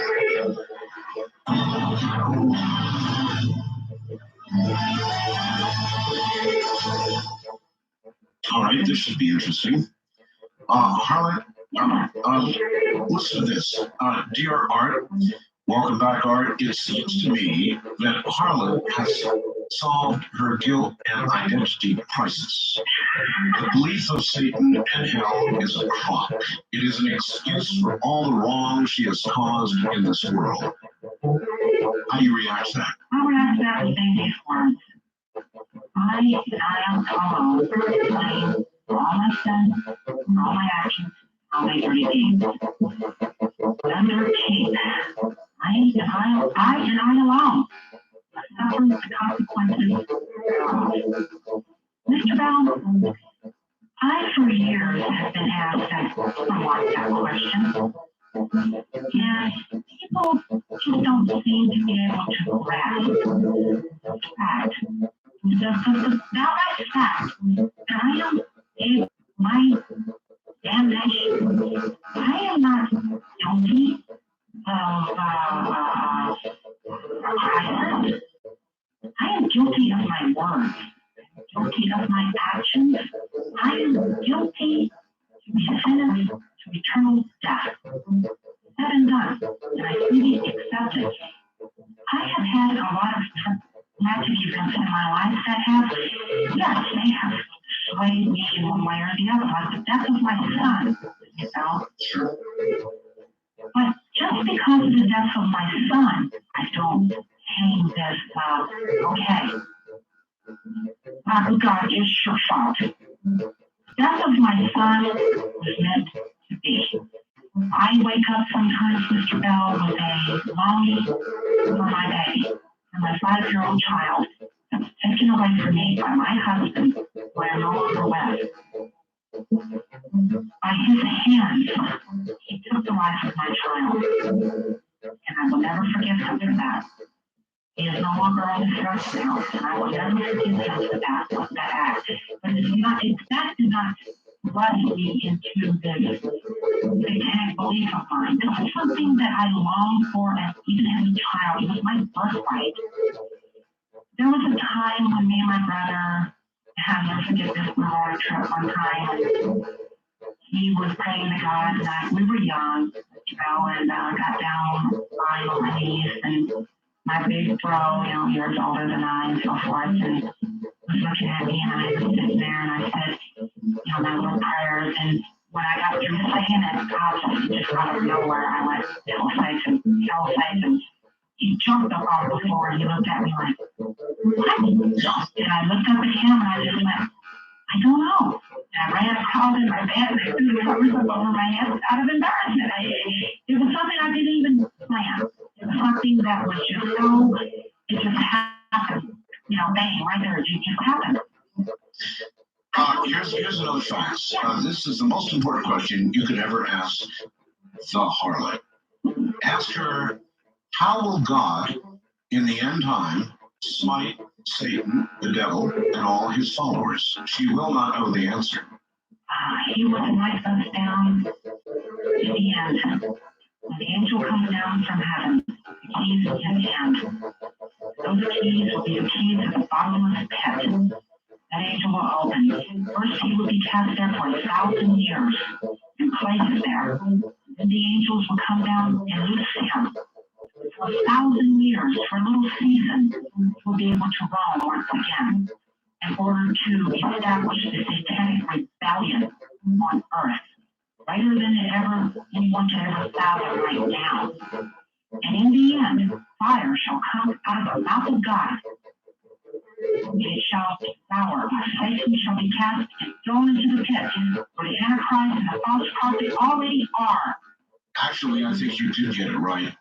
The answer is that in less than a blink of an eye, all the evil that they have done unto mankind will be thrust upon them, burning them and leaving them only the pain and hell that they have created for others. Their karma will be complete. That is absolutely true, and we fully accept it. Well, I think you gave the right answer. First time caller line. First time callers call area 702-727-1222. Okay, we're going to have to start all over again. The one thing we don't want you to do is to put your last name on the air, dear. So let's begin again. Your name is Tara. Tara, and where are you, Tara? Cape Girardeau, Missouri. The home of Russell. Okay. I'm a practicing druid. First, I'd like to say I appreciate her honesty. I understand that there's a balance on this planet between good and evil, and I respect her decision. And I believe her because there's a lot of people who claim to be Satanists, but they're just drug addicts and they're trying to rebel. That's not what you're hearing from her. Right. I don't believe magic is evil though. Because I choose God. I don't believe in Jehovah or Jesus Christ. I think he was a prophet, a very intelligent person. I use magic as a tool to better my surroundings, to improve myself. And I believe God resides in nature, so I'm not really going against him. Where, though, do you think that power comes from? Like I say, God resides in nature, and God is in with all people. And I draw from that which is in me, that is a part of God. Is what she says possible, harlot, or is she fooling herself? Well, I will be honest. Is her name Tara? Mm-hmm. Tara? With all due respect, may I ask your age, please? I'm 21. 21. Oh, I remember when I was 21. Mm-hmm. Tara? Yes. With all due respect, keep going that way, hon. I hope you keep believing it, and I hope that you never sway your faith. Because I will welcome your presence in that unholy cup of tea, if you will, that we will sit together in fire and brimstone. And let me finish, please. If you search your scripture, I can understand, the human race has always ran. We're a race of runners just as much as we are a race of barbarians. We run for reality. You sound like to me that you are running because you're not willing to walk out on a limb, and below that limb there is nothing. That you hang on its hook and to believe that there is a one true God and a one true devil. The scripture says that anything, witchcraft, astrology, and so on and so on, it's in the New Testament, honey, is not of God. What I am confused with is you say, you sound like you believe that the Bible is written by God. And listen to me, that is my mission, is to confuse people. That is my mission, because the more people I confuse, if they die confused, and all of a sudden they give up their ghost, and they die, and they do not ask for repentance, and my mission is successful. That's all I set out to do. You can do your little witchcraft, you can play your little games, you can sell your little toys. But the bottom line is that my mission is to keep you happy. Keep Satan keeps you happy. See, I know the power in God is a ritual. You can use as many crystals and stuff as you want to. I don't use those. But no, a lot of those Wiccans do. They think that's where their power comes from doing this and that and change. That's not where the power is at. They're blinded by Satan, and Satan keeps blinding. I know right now both sides are mixing each other out. And we're just drawing the line. Well, the line that we're going to draw are these. These will claim to fill the middle in order to establish the ultimate battleground between God and Satan. Everyone else in the middle will be not only not crushed by the hand of God, but will be crushed by Satan. We want to destroy the middle, wipe it out, and in the end, we will be crushed. In order for us to establish the battleground, to take on God face to face. I do have a question. What so do you think there are only Christians and Satanists? What about Hindus, now who are in Israelites? Let me tell you something. This is nothing new.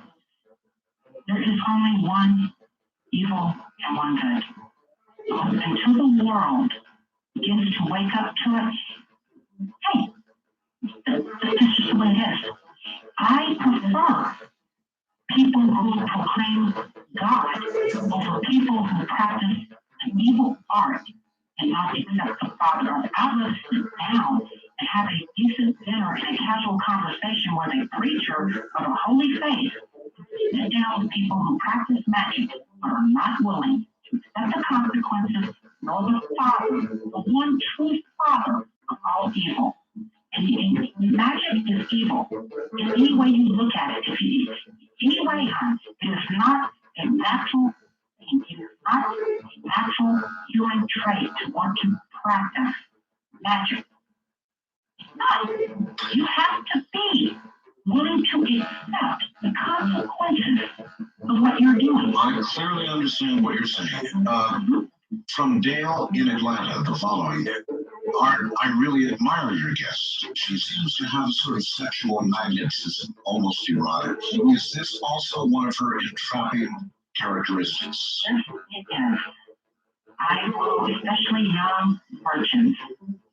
I love to find a young guy out there, sway my magic upon him, place him under my spell, allure him with fantasy of sexual fulfillment. Well, then I guess I don't have to really ask you this next question. We've heard Patsy's beliefs. Now, what things does she do to advance Satan's cause? That clearly was one of them. What else? Another one to advance Satan's cause is like I said, I constantly bombard the Christian faith. I love to, let me give you an example. I love calling the 700 Club telemarketers, the people who know the prayer line. I like giving them the time of day. And believe you me, I do. Another thing that I do is that when someone is an alcoholic, okay? Yes. I'm not going to sit there and tell them, no more. Why don't you stop? You want more beer? Hey, Betty, I'll give you more beer. Someone sitting down under a shade tree saying, hey, man, you got $2. Here's 5. Go buy 2 quarts of beer. Don't buy 1, buy 2. Drink yourself into oblivion. As long as you're drunk, as long as I can keep people drunk and keep them away from God. As long as I can walk down the street and see a friend of mine who will remain nameless, working at a little store, who had went to a little store up from my street, who preferred, I tried to put a knock on him and try to get him in. Well, sorry, he preferred my fiance over me. I told him flat out, keep doing it.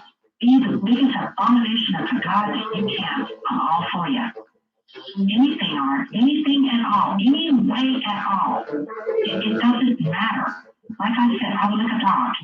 I would make a person believe that, hey, guess what?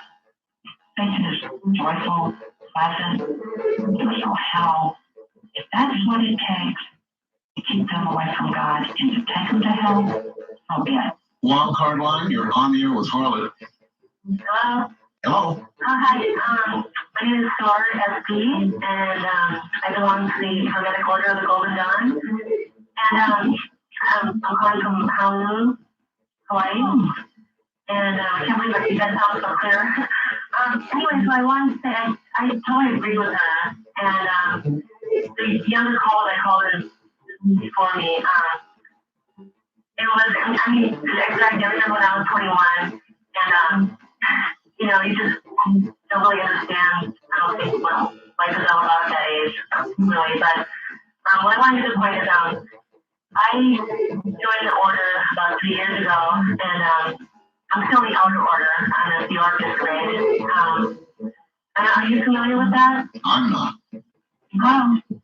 Steve? I'm here. Are you familiar with that order? Vaguely. Can I ask you first what part of Hawaii that you're in? No, well, the order is in Fontana, California, actually, the temple is. No, I'm asking you what part of Hawaii do you live in? Oh, Honolulu. Oh, right, my mother lived there for quite some time. Well, yeah. Yeah. I haven't been there yet, but I will be there soon. One of these days now. I'm here right now. Anyways, what I was going to ask you is, so, I mean, like, we practice like ancient Egyptian, and high magic, and I do believe that, you know, this order tends to think that, you know, it's built on like a godly path and everything. To me, I know that, you know, because, I mean, we're not supposed to, we're taught, like, just like in each grade you progress to taught different things, different of the Western histories, different rituals and so on.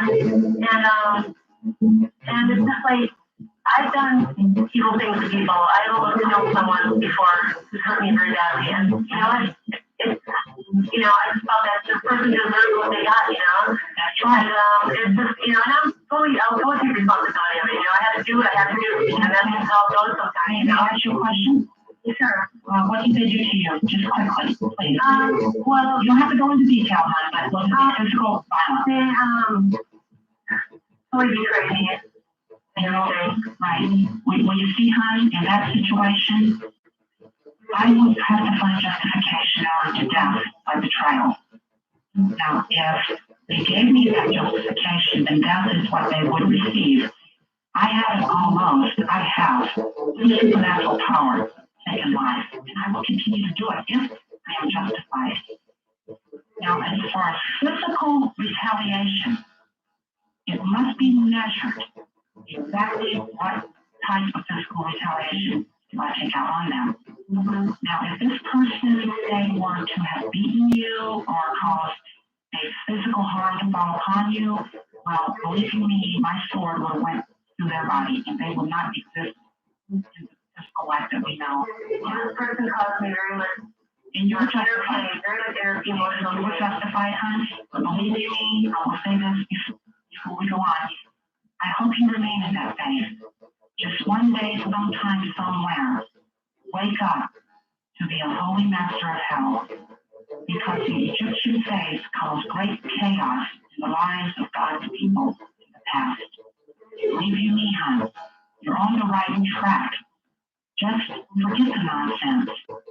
Open yourself up for an eternal evil that lasts forever. That you will never fulfill your entire power until you really let yourself lay into the arms of the unholy master. Well, I don't know how Chloe goes totally in that direction. Well, But I'm very neutral. I understand. I just for myself, hey, if something gets me mad, take care of it, then I gotta do it. You got all the natural ability there, hon.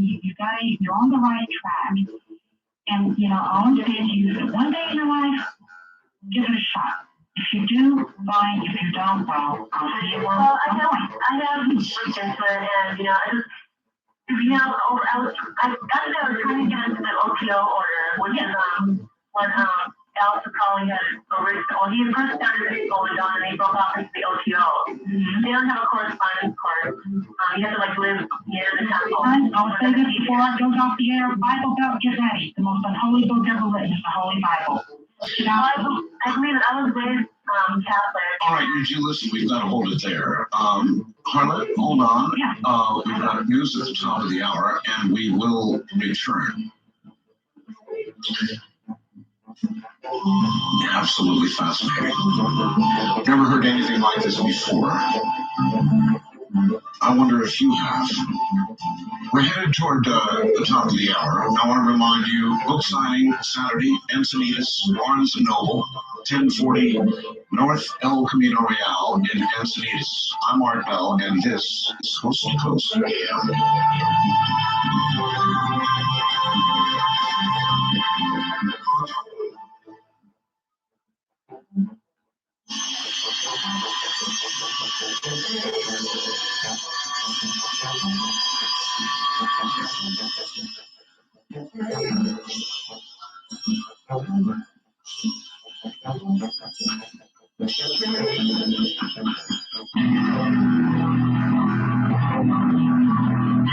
To reach Art Bell in the Kingdom of God from east of the Rockies, dial 1-800-825-5033. That's 1-800-825-5033. From north of the Rockies, including Montana, Wyoming, Colorado, and New Mexico. Call Art at 1-800-618-8255. That's 1-800-618-8255. First-time callers dial Art at area code 702-727-1222. 702-727-1222. This is Coast to Coast AM with Art Bell.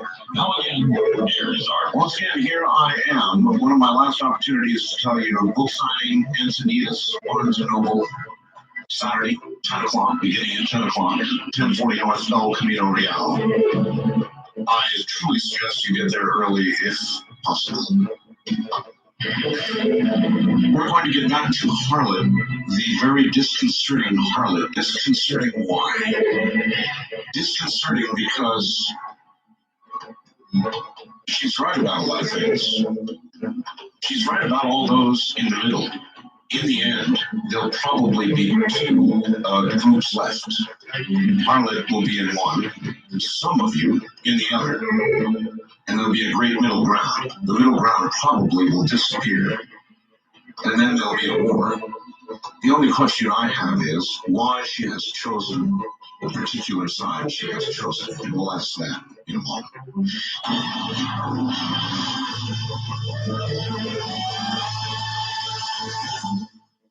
All right.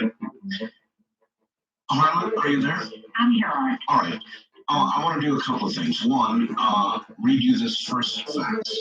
If Harlot is a true Satanist, she will publicly repudiate Jesus Christ and all his works, stating that he is not her Savior. If she will not do this, then she still believes in Christ and is not a complete Satanist. Now begin.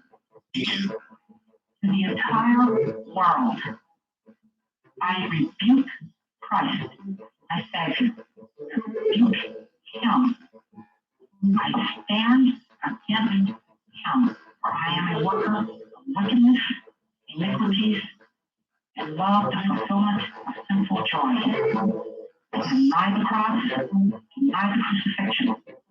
Jesus will not disperse flesh. Deny him. I will never, ever pick up his cross and carry it himself. I will never, ever proclaim him my Savior. I did what I did in that church, Mr. Bell. I did out of virtue to know what I must have known at that time. I buy what you're saying, that you believe that, and that is your firm belief. Facts 2 follows it up. Dear Art, okay, I believe she knows and accepts that she is on the path to hell and eternal damnation. Who in their right mind would choose pain? Pain hurts. Pain is not comfortable, especially for eternity. That is the only part I just don't understand from Steve in State Line about it. Steve, you're close to me. I love pain. I inflict pain on my own body. It motivates me well. I have many scars on my arms. Each scar represents the agony carried out against my victim. Mr. Bell, I would rather be tormented. I would rather burn and feel that hate, to have my body have done horrible things to it. The kingdom of hell. One foot. Or even give God. I hope that when I go before him, that when those books are opened, my greatest dream come true is nailed in that Lamb's Book of Life that they call it. I am not found there. I wish not to be, and I will not be. And you brought up a question yourself, Art, that I am very glad you were going to ask me why. Correct? Why I would choose to live this way. That's right, sure. Okay. I love fulfilling my human desires. If you cannot, that's what I'm saying here. I love to stack my treasures on earth.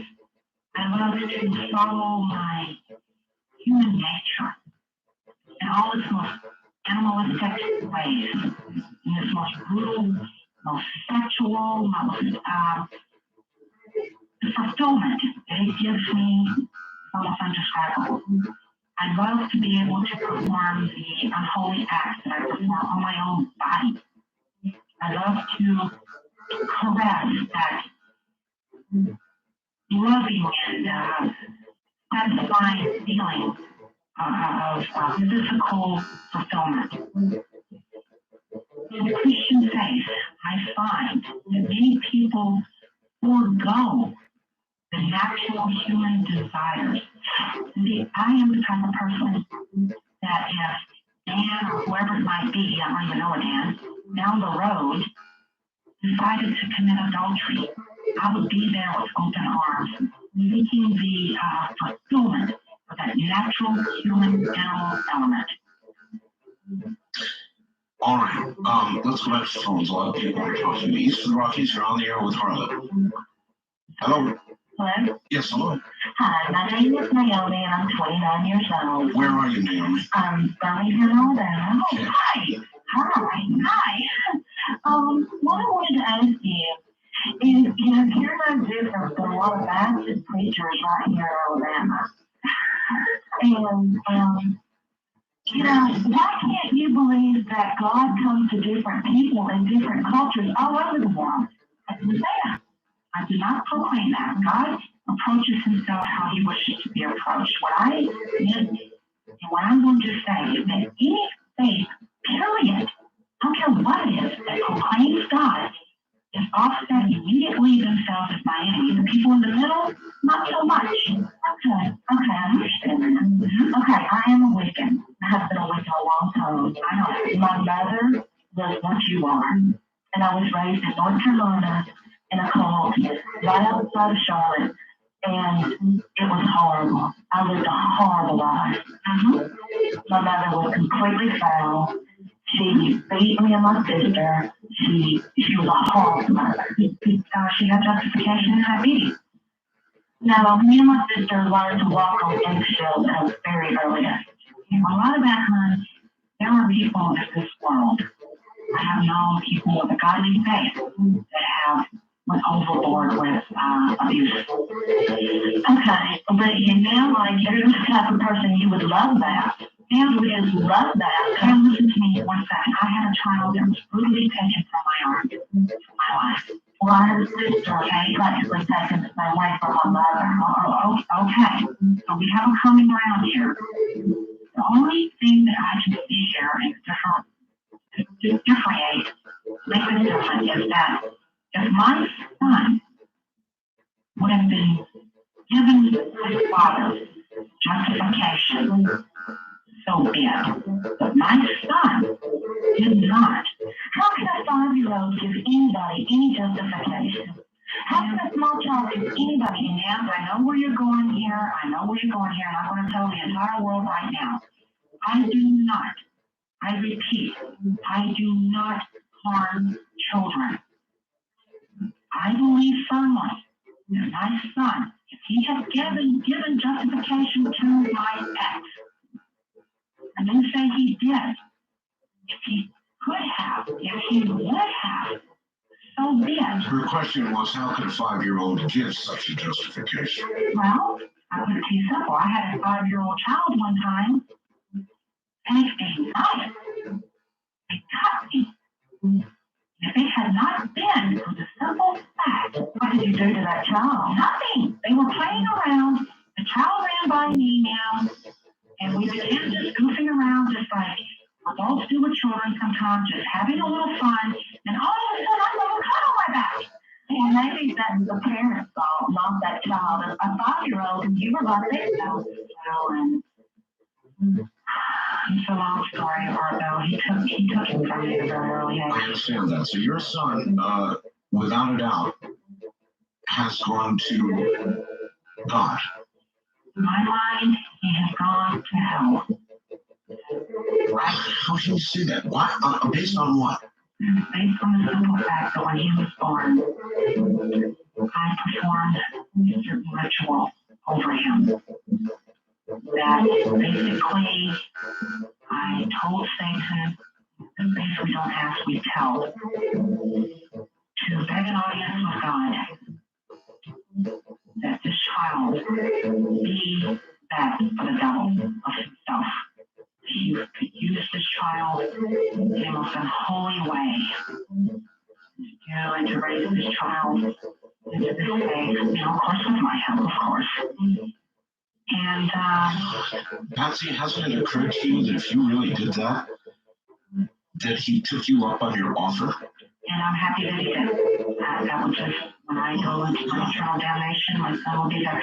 You know, Art, when you called me that afternoon and everything, I said that I would desecrate the birthplace of Christ. You said that, yes. And believe you me, I will, even at the consequences of my own death.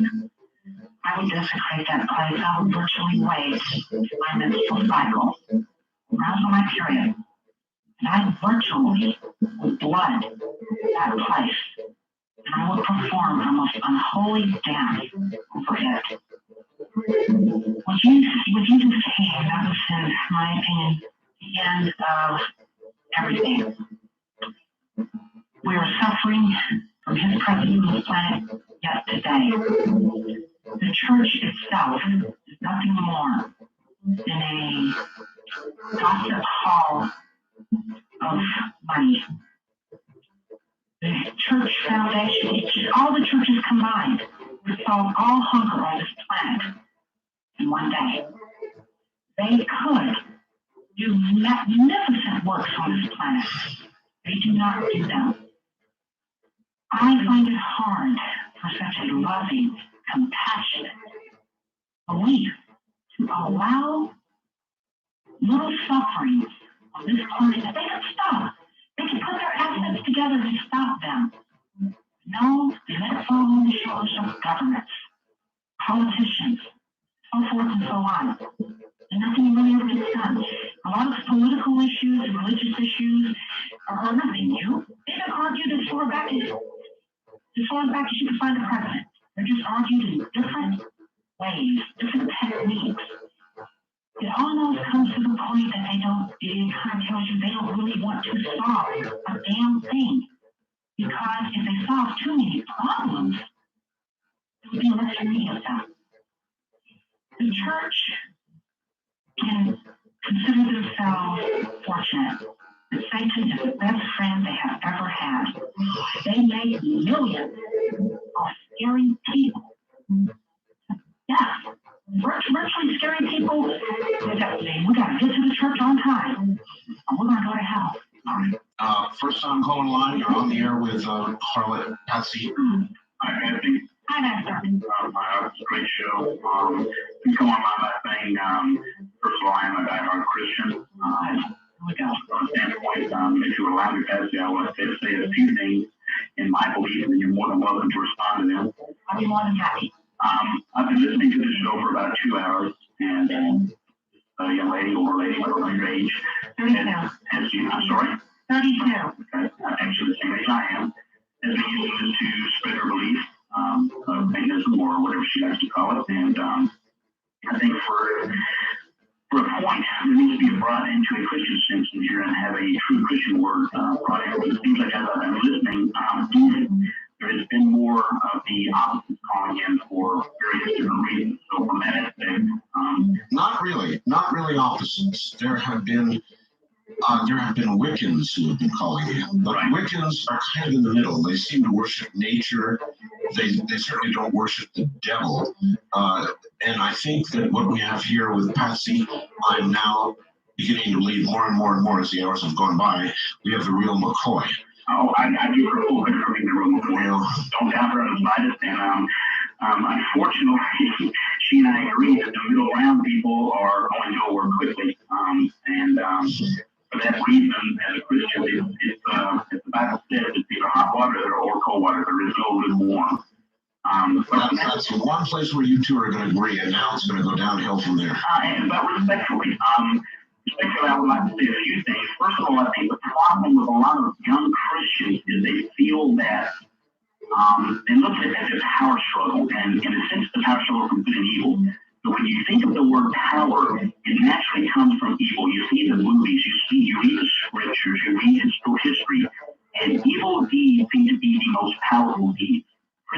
Christianity, the life of living a godly life, is a more laid back, quiet belief, we trust in the fact that God's word is word. But there are also Christian warriors, and from that stand, I think the problem with this is, and no disrespect towards her belief, from a human being standpoint, from a Christian standpoint, of course we don't agree, and I won't even get into that, we don't have time. But the fact is, there are strong Christians out here, and that's just for your information. I listened to when you said you grew up when you were young, you should have been trained on the sandbox. There are also stories such as mine. The opposite is true. When I was 3 years old, before I had ever, I was even old enough to understand what Christ was or who Satan was, my mother walked out in the backyard and found me burying a parakeet that had died and saying a prayer over it before I even knew what was going on. When I was 7 years old, I heard my parents praying God's prayer. After hearing it one time, from then on, I have quoted it word for word. In the same sense, when I meet people, when I walk up on people, people tell me that there's a quiet, calm to me. I've had pastors tell me, and when I say pastors, the difference here is that we agree on two things, actually. First of all, I also agree that in an entity, the church is a central location is, how should I say this, with tact. I don't agree with 90% of the so-called churches in the world today.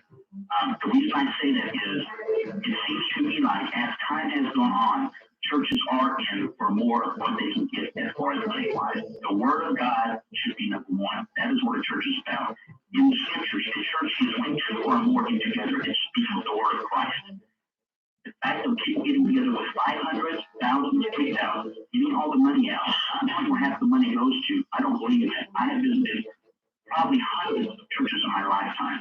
from all different dogmas to find my way.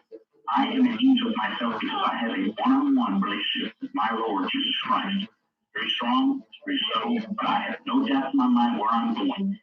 And with that being said, to add a little humor into this, the last Christian that came on here and did something to that passage to you about he was going to say a prayer, you responded where if the apocalypse was coming today, I would have to behead you. Am I correct on that? Absolutely. I'm sorry? Absolutely. And I would draw the line on my neck for you and bury it for you. Have a nice night. I'll have to give you leave before I got a chance to say something. That's typically Christian. Can I comment? Yeah, sure. Okay. You're still listening, which I hope you are. I can respect slightly what you just said. There's one thing you hit on that just made my entire night relax. Nothing better to a satanic person than a relaxed Christian. The more relaxed you are, the less you impact the world. The lesser you impact the world, the greater we serve our purpose. Because that's the less people you affect to go to heaven, opening the door for us to come in and me to make their life, plant a seed in their head, and the ultimate goal, straight to hell. I do thank you for being a relaxed Christian. We need more of you. Wildcard Line, you're on the air with Harlot. Good morning, Art. Good morning, Harlan. Good morning. Welcome home morning. Where are you, Raquel? I'm in Green Bay, Wisconsin. Okay. Harlan, I am a Dianic witch, and I'd like to go back to what you said about magic not being not natural and a supernatural force. The way I view magic and the way it works, it's a force that science has yet to quantify. Think about it. 200 years ago, the way we were talking would seem magical. Yesterday, 200 years ago, the way we were talking, they would come to my door. Oh yeah, I know. Both you and Art would be burned in the town square. And I would love it. Don't rule it out yet. I'm not. The point I'm making is that today's science is yesterday's magic. Magic is a force like electricity. I can use it to run my computer, or I can kill somebody with it. And how you use it, that counts. Right, let me tell you something. It's a responsibility taken therefore thereof also counts. See, I will kill. I will take the total blame for it. I really want to say something here. Okay, let her say something. Oh, sure. I was agreeing with her. I want to say something here. If I were to go out tomorrow and commit an act of cold-blooded murder, I would go into a courtroom without, they would appoint a defense naturally. I would go up in front of the judge now, that person right in the eye, and said, end of trial. I have done what I've done. Now you carry out what you want to carry out. There will be no trial. I am guilty. I would boldly stand and say in front of a jury that I killed them. There was nothing, no second guessing, no games, no OJ. I tell you that for sure. I would boldly admit I believe you. trial. I believe you. I would, you know. I agree with you. You do have to take responsibilities for your actions in this life. Definitely. And Satan is, and Satan is my master, and everything that I do, it's like if I curse someone, I let it be known. Let it be recorded on this night. Let it be written in the books that must be written, that this must be recorded in, that I, Harlot, I, Patsy, have committed this evil act of magic, and I will be held accountable. I must be held accountable. I must receive no mercy. In retaliation, I must be more hateful than my enemy. I must always be more hateful, more conniving, and more evil. The more retaliation that I bring upon myself, it increases the evil. Hell, Satan, that's what I'm all about.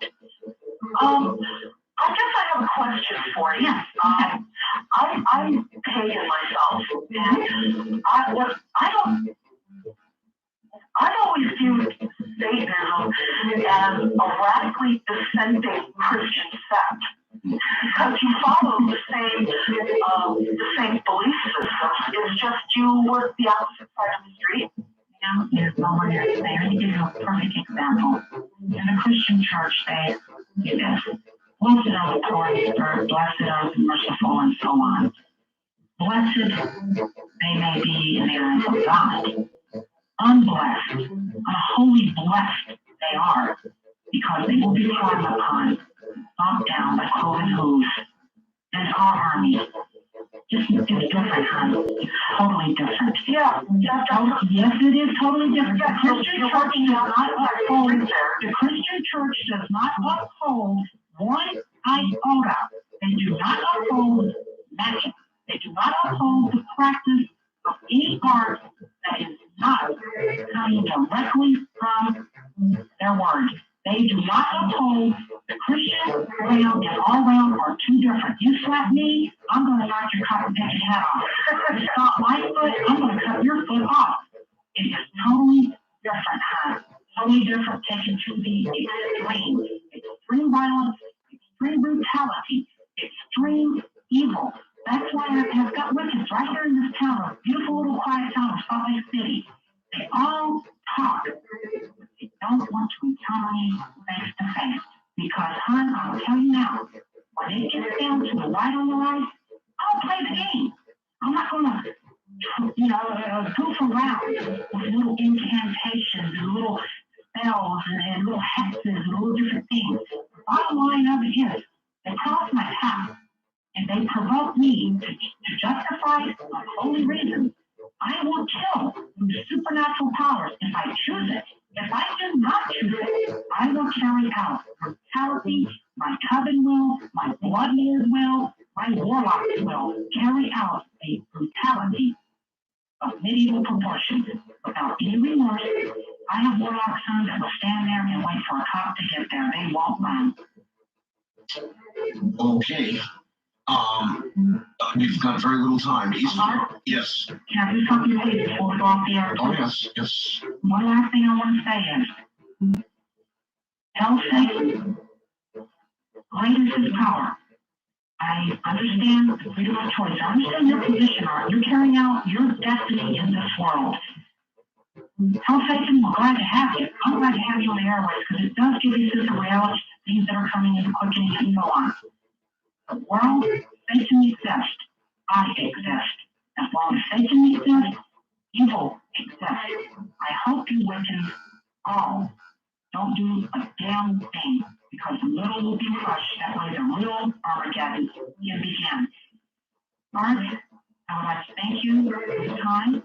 Tell Satan, great mortal power, the primordial son of God himself.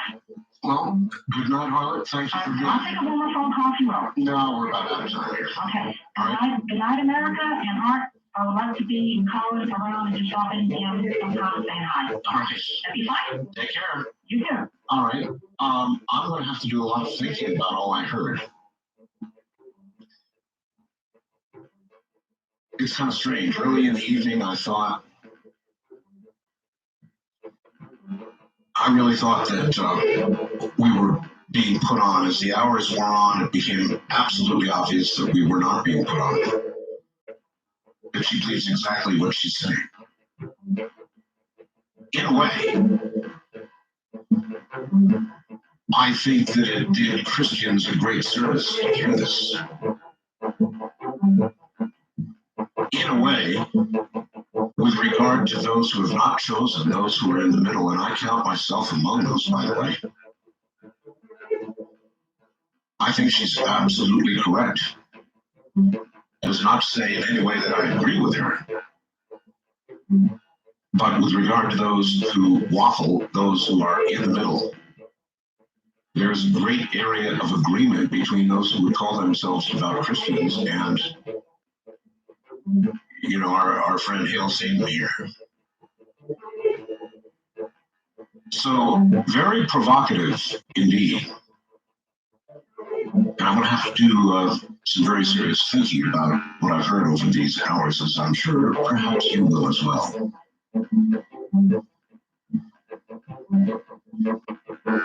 Fascinating. And as you can see, I will continue to do this and explore all kinds of forms of talk radio and ideology that many may disagree with or be offended by. And this night was no different. In fact, this night was really, in many ways, a prime example of that exploration. So there you have it, and that actually is going to wrap up the week for me. I want to remind my audience that I will be in Encinitas. This is the one book signing I'm going to do for my book, The Quickening. I find it interesting as well that all sides seem to agree on the fact of the quickening. Both sides.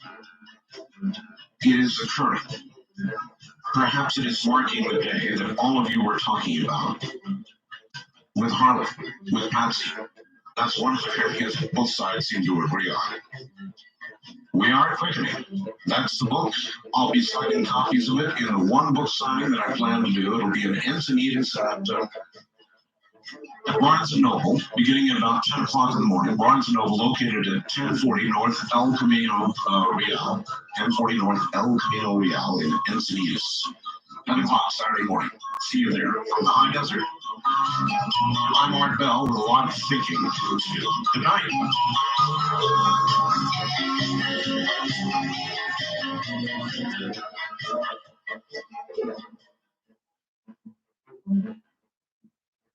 I feel fine.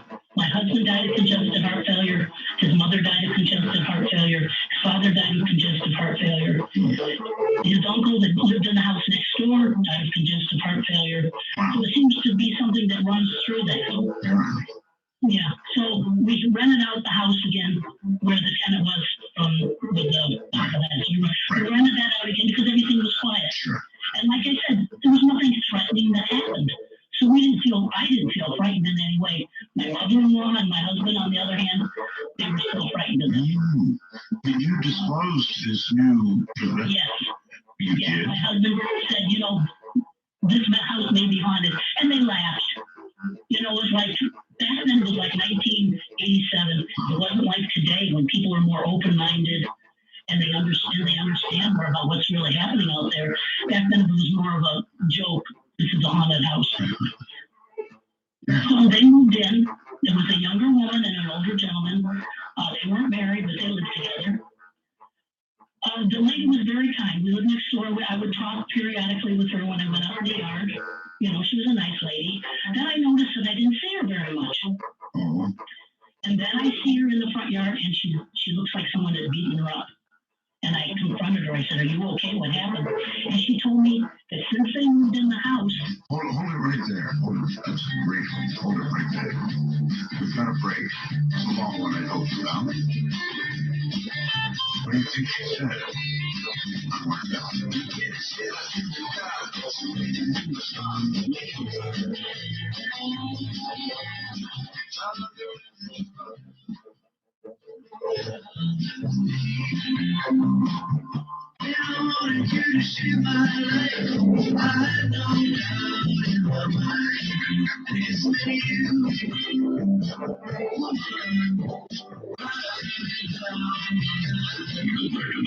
Doesn't screen calls. We trust you. But remember, the end is safe.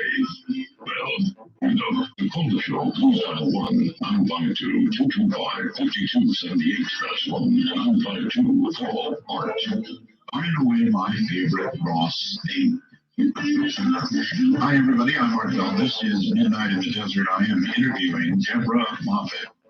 And I want to give you a warning that what's coming up is going to be really frightening stuff. If you have a weak heart, you take care. Perhaps it's not for the kids. So the first part has been sort of, light, kind of scary for me in a way, but not the heavy duty stuff that's coming. Here once again is Deborah Moffat. Deborah, welcome back. So the neighbor was there looking as though she'd been pummeled. Right. And you asked her. And she told me ever since they moved into the house that her boyfriend had become hostile. She said she didn't know what had happened to him. I told her, she had to get away from him. She said, "Don't worry, I can take care of myself." And that was the last time I ever saw her. Within a week, everything was quiet, but I didn't see Michelle. Another week went by, no Michelle. I saw him out in the front yard. I said, "How's Michelle? I haven't seen her in a while." He said, "Michelle left." And I thought Michelle left. That was the last I heard about it. Within the month, he moved out. He just said he had to leave, no problem. He just was leaving. We went up there to clean the house, and it was spotless. I mean, it was bleached. It was cleaned. There wasn't a bit of dust anywhere. The only thing missing was a rug. It was like a throw rug, big throw rug. Mrs. Did anybody check out under the upside down trees? Dead trees. No. So we decided we just locked it up. We didn't know. By this time, my husband, my father-in-law, myself, and my mother-in-law had decided we were going to sell the properties and move to a new house, a bigger house, and move together. So we were thinking, well, we won't rent anything out anymore. When Monty died, we didn't rent the other house out. When this tenant left, we were going to rent this one out again. After he left, about a week or so, maybe 2 weeks later, someone was knocking at that door. I was in the front yard. I yelled over, "He doesn't live there anymore." He asked me, "Well, do you know where he is?" I said, "No." He said, "Did you hear what happened to Michelle?" And I said, "No, I haven't heard anything about Michelle." He said, "They found Michelle beaten to death, wrapped in a rug in a landfill." Oh my God. Now, I was in shock because I didn't know if this was, first of all, I didn't know if it was true. I hadn't heard anything about it on the news or in the newspapers. It was just what this gentleman was telling me. And also I remember her saying how the gentleman, her boyfriend changed when he moved into the house. So I remember going home and telling everybody in the house what had happened. I said, "Do you think we should call the police and explain, what happened?" And no, they said, "We don't even know if this really happened. How do we know this man was even telling us the truth?" So I don't know if that had actually happened to Michelle or it didn't. It's just what the gentleman told me. But to me, that was rather scary because at that point, it changed from something that was non-threatening to something that maybe was very evil. Maybe. But it would have been possible, Debbie, to go to either the police or a local newspaper and find out if that, after all, if somebody's found in a landfill or a rug dead, that's going to be a story. That's what I thought the same thing. But like I talked to my husband was the type, he read every newspaper, watched all the news. He said he hadn't heard a thing about it. So I don't know if that was true or if that wasn't true. And pretty weird comment to make either way. Right. It just put a lot of, it made me frightened at that point of what this thing could do if it was real. Right, okay. You could even at this stage, even today, you could go back and find out if such thing had happened, I'm sure. Yeah, you know what? That would be interesting to do, to find out, because Michelle was a nice lady. It's not a light comment you just drop on somebody. He must have had some knowledge. Where would it come out of the blue? There had to be some fact. The stories always have based on some fact. Or if it made up, why would somebody make up a comment like that to a judge? Yeah. Found dead, wrapped in a rug. Okay, all right, continue. So we left both houses empty. We found a new place to live. It was like 10 miles up the hill from where we lived. All right. And so we were moving very slowly. They put the property on the market, and we were moving our possessions very slowly up into the new house. The very last day we were there at the house, my mother-in-law and I were alone. And for us, this is when it really became hostile towards us. Everyone was gone. My mother-in-law and I were in the back bedroom. We were getting the last of her things in there was one box. And all of a sudden from the kitchen, we hear almost like an explosion. We run to the kitchen, and the entity or whatever, what happened, all the cupboards had been just ripped off the walls. Off the walls? Off the walls. There were pieces of them were lying all over the cupboard, all over the floor in the kitchen. Oh, damn it. Yeah, then we hear glass breaking. We go back into the bedroom to see what happened, and it blew out all the windows in the back bedroom. Oh, gosh. And I remember grabbing my mother-in-law by the arm, and we just ran out of the house and got in the car. And did what? I mean, in the car, sure, for a while, shocked, shaking, probably. My mother-in-law was shaking. She was so frightened. That I get. We went back home when we were up at the new house, and thank God for a small time, everything was quiet. Nothing happened. It was like we found our safe haven. We were okay. At least that's what we thought. But it didn't turn out that way. We were here for like 3 weeks, and then a thing that anybody else would experience, they would just ignore it, happened. A picture was turned backwards. And it was like a bell went off in my head. It was like, here we go again. It was with us. So it came with us from that. We thought we got rid of it by moving, but it didn't. It came with us. Yeah, okay, so here we go again. So it wasn't the house, it was you, or it was your mother-in-law. It was my mother-in-law. Now, by this time, my husband and I were trying to talk. My mother-in-law, she was the one that was against telling anybody what was going on or trying to find somebody to help us. Because she said people will think we're crazy, or she had it in her head, if things like this happen to us, we must be evil and we're getting punished for something. We couldn't make her understand, this is something's happening, we need help. So from this point on, we became very isolated. We started to look for help, but we became isolated. We weren't allowed to talk to anybody about what was going on. What do you mean? What do you mean you weren't allowed? My mother-in-law would go into hysterics. She wouldn't want anybody to know what was happening to us. So we just kind of kept it to ourselves. And then the entity started to isolate us even more. He would go where we went, and he would make it so uncomfortable where we went, we would stop going places. Like we couldn't invite someone to the house, so we would go to visit them at their house. Yes. But the entity would do something, like we went to this gentleman's house, who was a friend of my husband and my mother-in-law's, and when we came home, on our kitchen table was the gentleman's wallet. Now, we were just at his house. How can we explain to this gentleman why we had his wallet? Very carefully. So it did things like that to make us so uncomfortable that we kind of isolated ourselves from everyone. And by this time, we finally got my mother-in-law to try to allow us to go and try to find help, to tell people what was going on. What kind of help? First of all, we went to a psychologist right here in Rancho Cucamonga, because I remember my mother-in-law was contacting the church at the time to try to get a priest to come to the house. And we decided to go to a psychologist to see if any one of us was causing this. So we went to a psychologist. See, they wouldn't be the ones to really be able to pin this sort of thing down, would they? No, not really, but my mother-in-law said we need to go find out if one of us is causing this. Okay. So we went to the psychologist, explained the whole situation. He was dubious at first. The more we explained to him, the more he started to believe. Finally, he said, I can't help you. He said, you need to go to a parapsychologist, or you need to get in touch with the church or some kind of institution that studies this kind of things. I can't do anything to help you. So that was the first avenue. They gave you a referral slip and a $200 bill.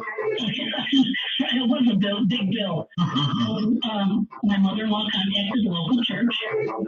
She was been very religious. She had stopped going to church actually when her mother died. Her mother and her used to go to church together. So when her mother died, she stopped going to church, but she was still a very religious woman. She contacted the church. The priest agreed to come to the house. He came to the house. It was an older gentleman. He walked in the house. He walked into the foyer, and he wouldn't move from there. He was supposed to go through the whole house and bless the house. He said, no, I don't have to. I can do it here. He took out his holy water and he made the sign of the cross in the hallway. And he said, okay, it's blessed. And my mother-in-law said, aren't you supposed to go to every room and do this? He said, no, this is good enough. I have to leave. So then my mother-in-law decided she would try to explain to him what was going on. And he didn't want to hear it. He looked at me and said, ladies, when they get this age, they get a little crazy. I got to get out of here. And he just ran out of the house and jumped in his car. So the way you're telling the story, it sounds like he felt whatever it was, either was lazy or felt whatever it was and said, I'm out of here. That's what I think it was, because he looked frightened. It wasn't like he was too old to do it. It was just like he just wanted to leave. He wasn't comfortable. Okay. This is sounding more serious all the time. Okay, so he tossed the holy water, said the words, split. Now, at this point, I'm sure you're hoping that did the trick anyway. I was very doubtful that just that was going to affect us. But my mother-in-law was crushed because she thought the church would help her. So this really was a blow to her.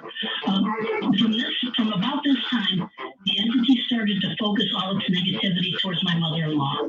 Right. Now, it made my mother-in-law's life hell. It destroyed her clothing. It would take one shoe, so she'd have a pair of shoes, but they'd be from different pairs of shoes. It would take her money, her wallet. It would destroy her credit cards, her license. She couldn't own anything. She couldn't have anything on her. Her purse, it would hide. Her glasses, she had a very bad eyesight. It would take her glasses, so she was constantly having to buy new glasses. All right, I don't mean to be insensitive, but I've got to ask this. You remember what the priest said, right?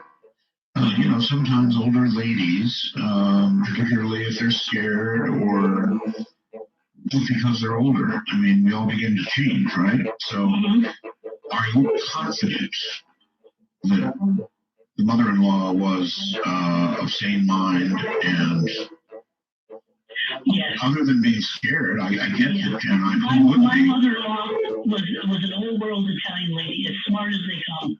Okay. And she was just frightened, but she was sane. Okay. And I mean, I would see she'd go to her purse to try to get something, and she'd pull out money and be all cut to pieces, or she'd pull out her credit card and be sliced in pieces. So it just tormented her. In the new house, it was quite large. She had a bedroom upstairs with my father-in-law, and it had its own bathroom and a sitting room upstairs. We had the master bedroom downstairs, which was a little bit further away from them. And other than another thing it liked to do was knives. It would bring knives. Now these knives weren't our knives. I don't know where the knives came from. He just supported them. He would stick them through the bottom of chairs. Her discretion, it would be the chair that she would sit in, so that if she sat, she'd sit on a knife. There's a message in that. A fairly clear message.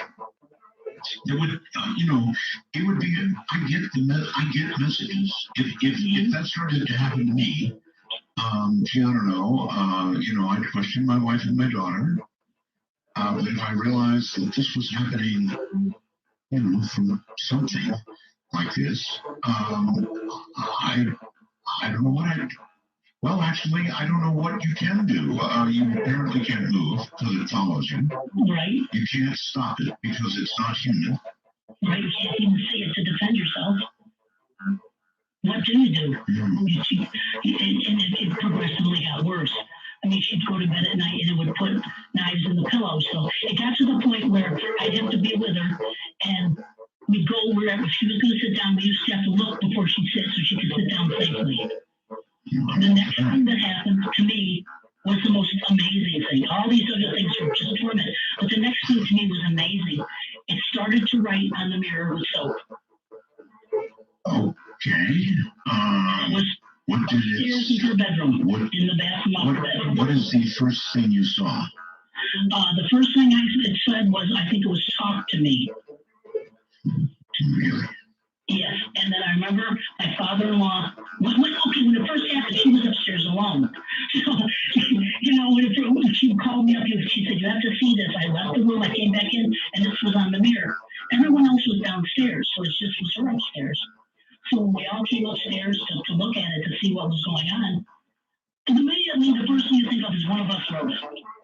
Because I never even heard of ghosts or demons writing on things and actually communicating with you. I never heard of that. Well, it was in her room, so you would think she wrote it, right? Right. So what we did first, we examined it, and I found out that it was soaked. And so we cleaned it. We cleaned the mirror, Right. and we walked outside the bathroom. We were the only people in the house. There's only one door to the bathroom. The four of us went outside the door, and I remember we talked. We said, if we go back in and there's writing, then we know none of us are doing this. We opened the door, we went back in, and there was writing on the mirror. Oh, my God. So we knew then no one else could be in the little bathroom. No one else could get in the bathroom. We were in front of the door, and the four of us were right together. All right, so, all right, so this time, what did it say? It started saying it didn't want us to go in the attic. Don't go in the attic. Right, it didn't want us to go into the attic. It started to pretend, it would write all the time. It pretended to be my mother-in-law's dead sister. My mother-in-law had a nickname when she was a child that only her one sister called her. It was Nene. Right. And the entity wrote on the mirror, Nene, don't go near the attic. Sound advice, in my opinion. So it didn't want us in the attic. It would say things, there's a bad wire, there's going to be a fire, stay away from it. It wasn't saying to us, if it was her sister, have someone check out your attic, there's a bad wire in it, I don't want you guys to get hurt. It was saying stay out of the attic. So it didn't want us in the attic. Well, I'm impressed that there were four of you who, after immediately cleaning this mirror, went back in and then saw it. Okay, so that eliminates any other possibility. It did. At that point, we knew it wasn't one of us, and no one else could get in there. All right, so usually, when there's a button and it says don't press this button, everybody does. They press the button. So it didn't want you to go in the attic. And oh my God, there's a mouse crawling across my table. I'm serious. Excuse me for a moment. Okay. I'm going to see if I can. God, what is a mouse doing here? Wherever it's very influence, I'm going to see if I can get a picture of this. Hold on. What in the world is a mouse doing? It's funny because we were infested by rats for 2 weeks. Yeah. Let's see. Oh no, he's gone. Darn it. All right, where'd you go? I was just to take a peek. I was just sitting right there. I'm sorry, Debbie. I'm really sorry. You're in the middle of the story, and I'm talking about a mouse. Where did he go? Okay, let's continue with the story, Debbie. I'll keep an eye out for the little guy. Okay. This has nothing to do with your story. I hope so. Please continue. So my father-in-law, we stood there. My father-in-law one time asked her what its name was. Yes. And it wrote Prince. It wanted to be called Prince. Prince. Prince. Okay. At this point, apparently, he was, I don't know, getting used to this to the point he could do something like that, ask a question. At this point, other than that, Tom would have answered that. For the first, year, it didn't communicate with us, more so it spoke at us. It wouldn't respond to what we were asking it. It would tell us things it wanted us to do, things we weren't supposed to do. It almost became we were almost like held captive. Was it like bad things it was telling you? I mean, give me an idea. No, bad things, but it would say, don't go in the attic, don't do this, don't bring anybody to the house. If my mother-in-law and father-in-law had to go somewhere, if they didn't ask the entity, say they were going to go, it would destroy the car so they couldn't go. It has power. It stopped us from doing some of the things we wanted to do. It would break windshields, break headlights. It was the most. You can't believe the feeling of almost being held captive. Yeah, this is very serious damage for one thing. It destroyed the house. The entity had a symbol. It was a triangle, and it had a tail coming in the walls. It burned them in the walls. It cut pieces, like 4 or 5 foot pieces of rug out in the symbol. It literally destroyed our house. Every day it was putting our house back together.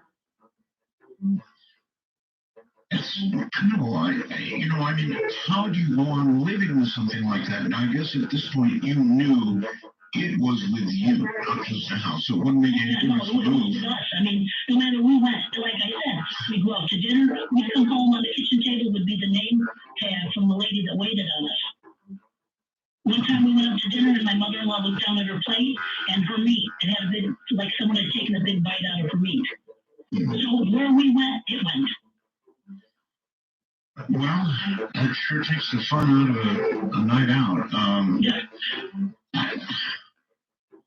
Okay, so there no way to get rid of this thing. I mean, I would have tried another priest. I don't know. We tried everything. We called Lloyd Arback. He was in charge. He had a paranormal organization. I know him. Yes. Yeah, he sent Chris Chacon out. And I remember Chris Chacon came out and he had, at that time, I've never seen one before, one of those meters, EMF meters or whatever it is. Yes. And he went through the house and he checked it with that and everything. And when he was done, he couldn't do anything, he said. I said, well, what is it? What's going on? And he said to me, very, very nice gentleman, he said, there's some things in this world you're never going to understand. And that was all they could do for us. Everyone that came, and we called, there was no one we didn't try. We tried musicians. We tried people that practice Wiccan. We tried, we went to Thelma Moss. She sent out Carrie Gaynor because she wasn't doing it at the time. He came to try to help us. No one could get rid of it. They would say, we'll pray for you. We had religious people come out, we'll pray for you. But no one could help us. Okay. I'm lost. I mean, at this point, what does anybody do? You mentioned he had a meter. Did anything register on the meter? He didn't tell me anything. All he would tell me was, there's some things in this world you're never going to understand. All right. Well, I know Lloyd, so I'll talk to him about it. Yeah. But obviously, Lloyd Arback, very nice man. He was, very nice man. I'm trying to think of that. We had, like I said, people from all over. And we even wrote to people in different countries. In Brazil, there was a gentleman that worked with this thing, so we contacted him. He told us to contact the Warrens. But before we contacted the Warrens, we had other people come out. We had this is the time I saw it show itself, or at least use something to show itself. 2 shamans came out to the house. Very nice people that came out.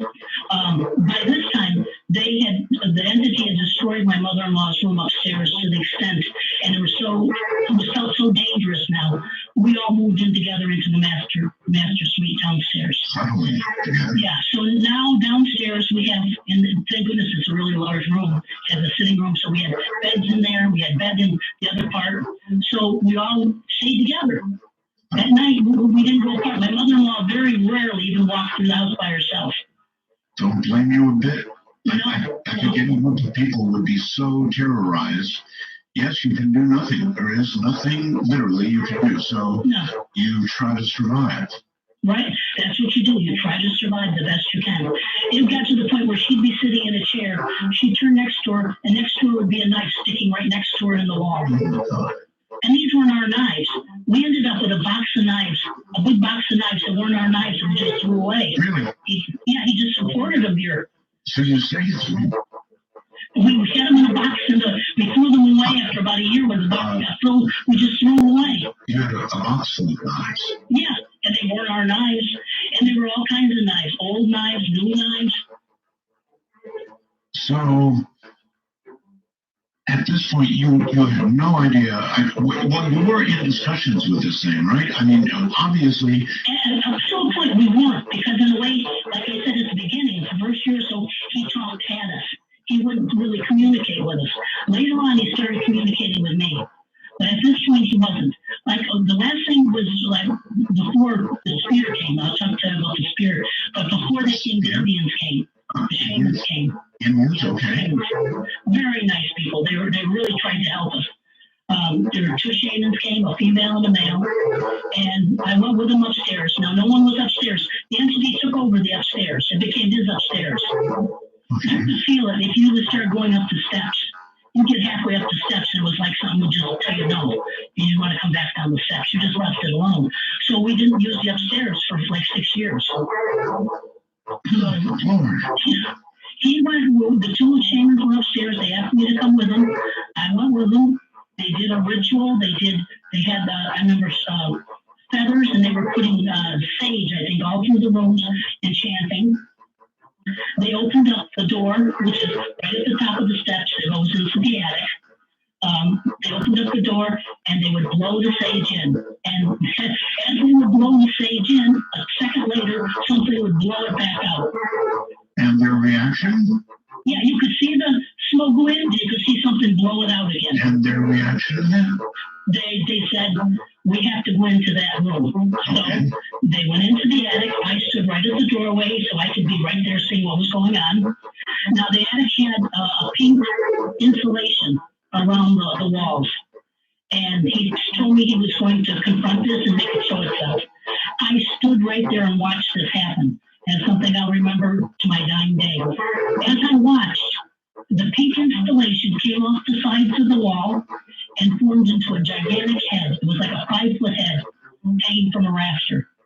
And it was just the head, that was all. And I only saw the side view of it. I didn't see the front. And it had a huge chin and a large nose, and on the side of its head, instead of an ear, it had a circular horn that started there and made a circle and went up and over the top of its head into a big horn. How are you taking this, Debbie? Even the unaverage person could not take this kind of stuff happening. You know, this is the truth. I don't know why, but from the very beginning, I was not frightened of this. It was almost like one of us in the house had to be the strong one. My husband couldn't, he had a bad heart. My father-in-law wasn't a good person. My mother-in-law was weak and had a child. Someone had to defend the family, and it was left to me. So I just... All right, Deborah Muffin, hold on. The head part, that would have been over the top. Way over the top for me. I'm Mark Bell.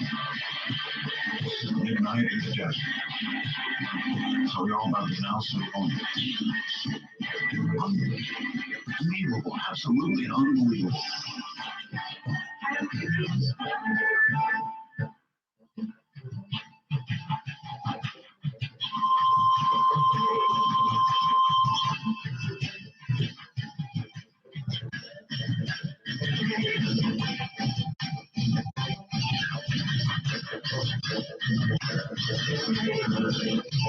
What's in the dark stays in the dark. Call Midnight in the Desert at 1-952. Call Art, that's 1-952-225-5278. All right, my guest is Deborah Moffat. She's in a nightmare nobody can even contemplate. Only partway through the story is just it's off the charts. Totally off the charts, as you can hear. I want to take a second because I've never worked this happened before. Now I'm telling you, you heard me when it happened. I just took a picture and I sent it to Keith. Now it's not a mouse because the mouse is vanished, gone. Here's the way it came down, and it's just too weird. I mean, on my right, literally, on my right is a Denon CD player, right? And above that, I've got a special Denon machine that plays Keith, Keith's voice, okay, the evil Keith on my mind, will play Ross's voice, 2, 3, you know, like that, when I hit a button. That's where the mouse was standing. Now that's directly in front of me, right next to me. And this mouse is sitting there, eyes open, looking at me, curious, or something. I mean, why would a mouse get that close to a human and then just sit there and stare? I turned to my left to get my camera, and, you know, I started to open the camera app, and I turned back around and it was gone. That was freaky. Let me tell you, that was freaky. That mouse I'm going to name Abby. I mean, This is something to be meant me. God, I wonder where it is. What was weird about it is, A, it was so close to me. B, it could have set off Ross's voice. It was just standing there. And C, it was staring at me. I'm telling you. It looked it in the eyes. It looked at me. I know. Too much, right? But it happened, and I had to get that off my chest. So anyway, I sent a picture to Keith of the equipment I'm talking about. He's going to post it up there, I think. You can take a look. You'll see how close this is to me. It's right here. I could have, well, if I'd been fast and had the guts, I could have grabbed him with my hand. That's how close he was. But the little sucker was staring at me. All right, gathering back together. It's just weird. It's weird that it happens when I'm getting a story like this from Debbie. Hey, Debbie. Yes. I mean, that's almost impossible. There's, a mouse, yeah, they're pretty, Timid. Timid and scattered. This guy was, I could have grabbed him with my hand. That's how close he was, and just staring at me. Weird. Okay. Yeah. Anyway, back to your weirdness. So, this thing is ruining your life. It's ruining your house. Literally destroying your house. It's putting knives hither and yon in places where you might sit. God, awful thought. And there's no help to be had, no matter who you see. We tried everything.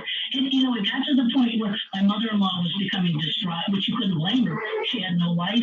She couldn't even have all the money to do anything. Right. I believe that this entity, whatever it was, and I still to this day don't really know what it was, I don't think it had the power to actually kill her.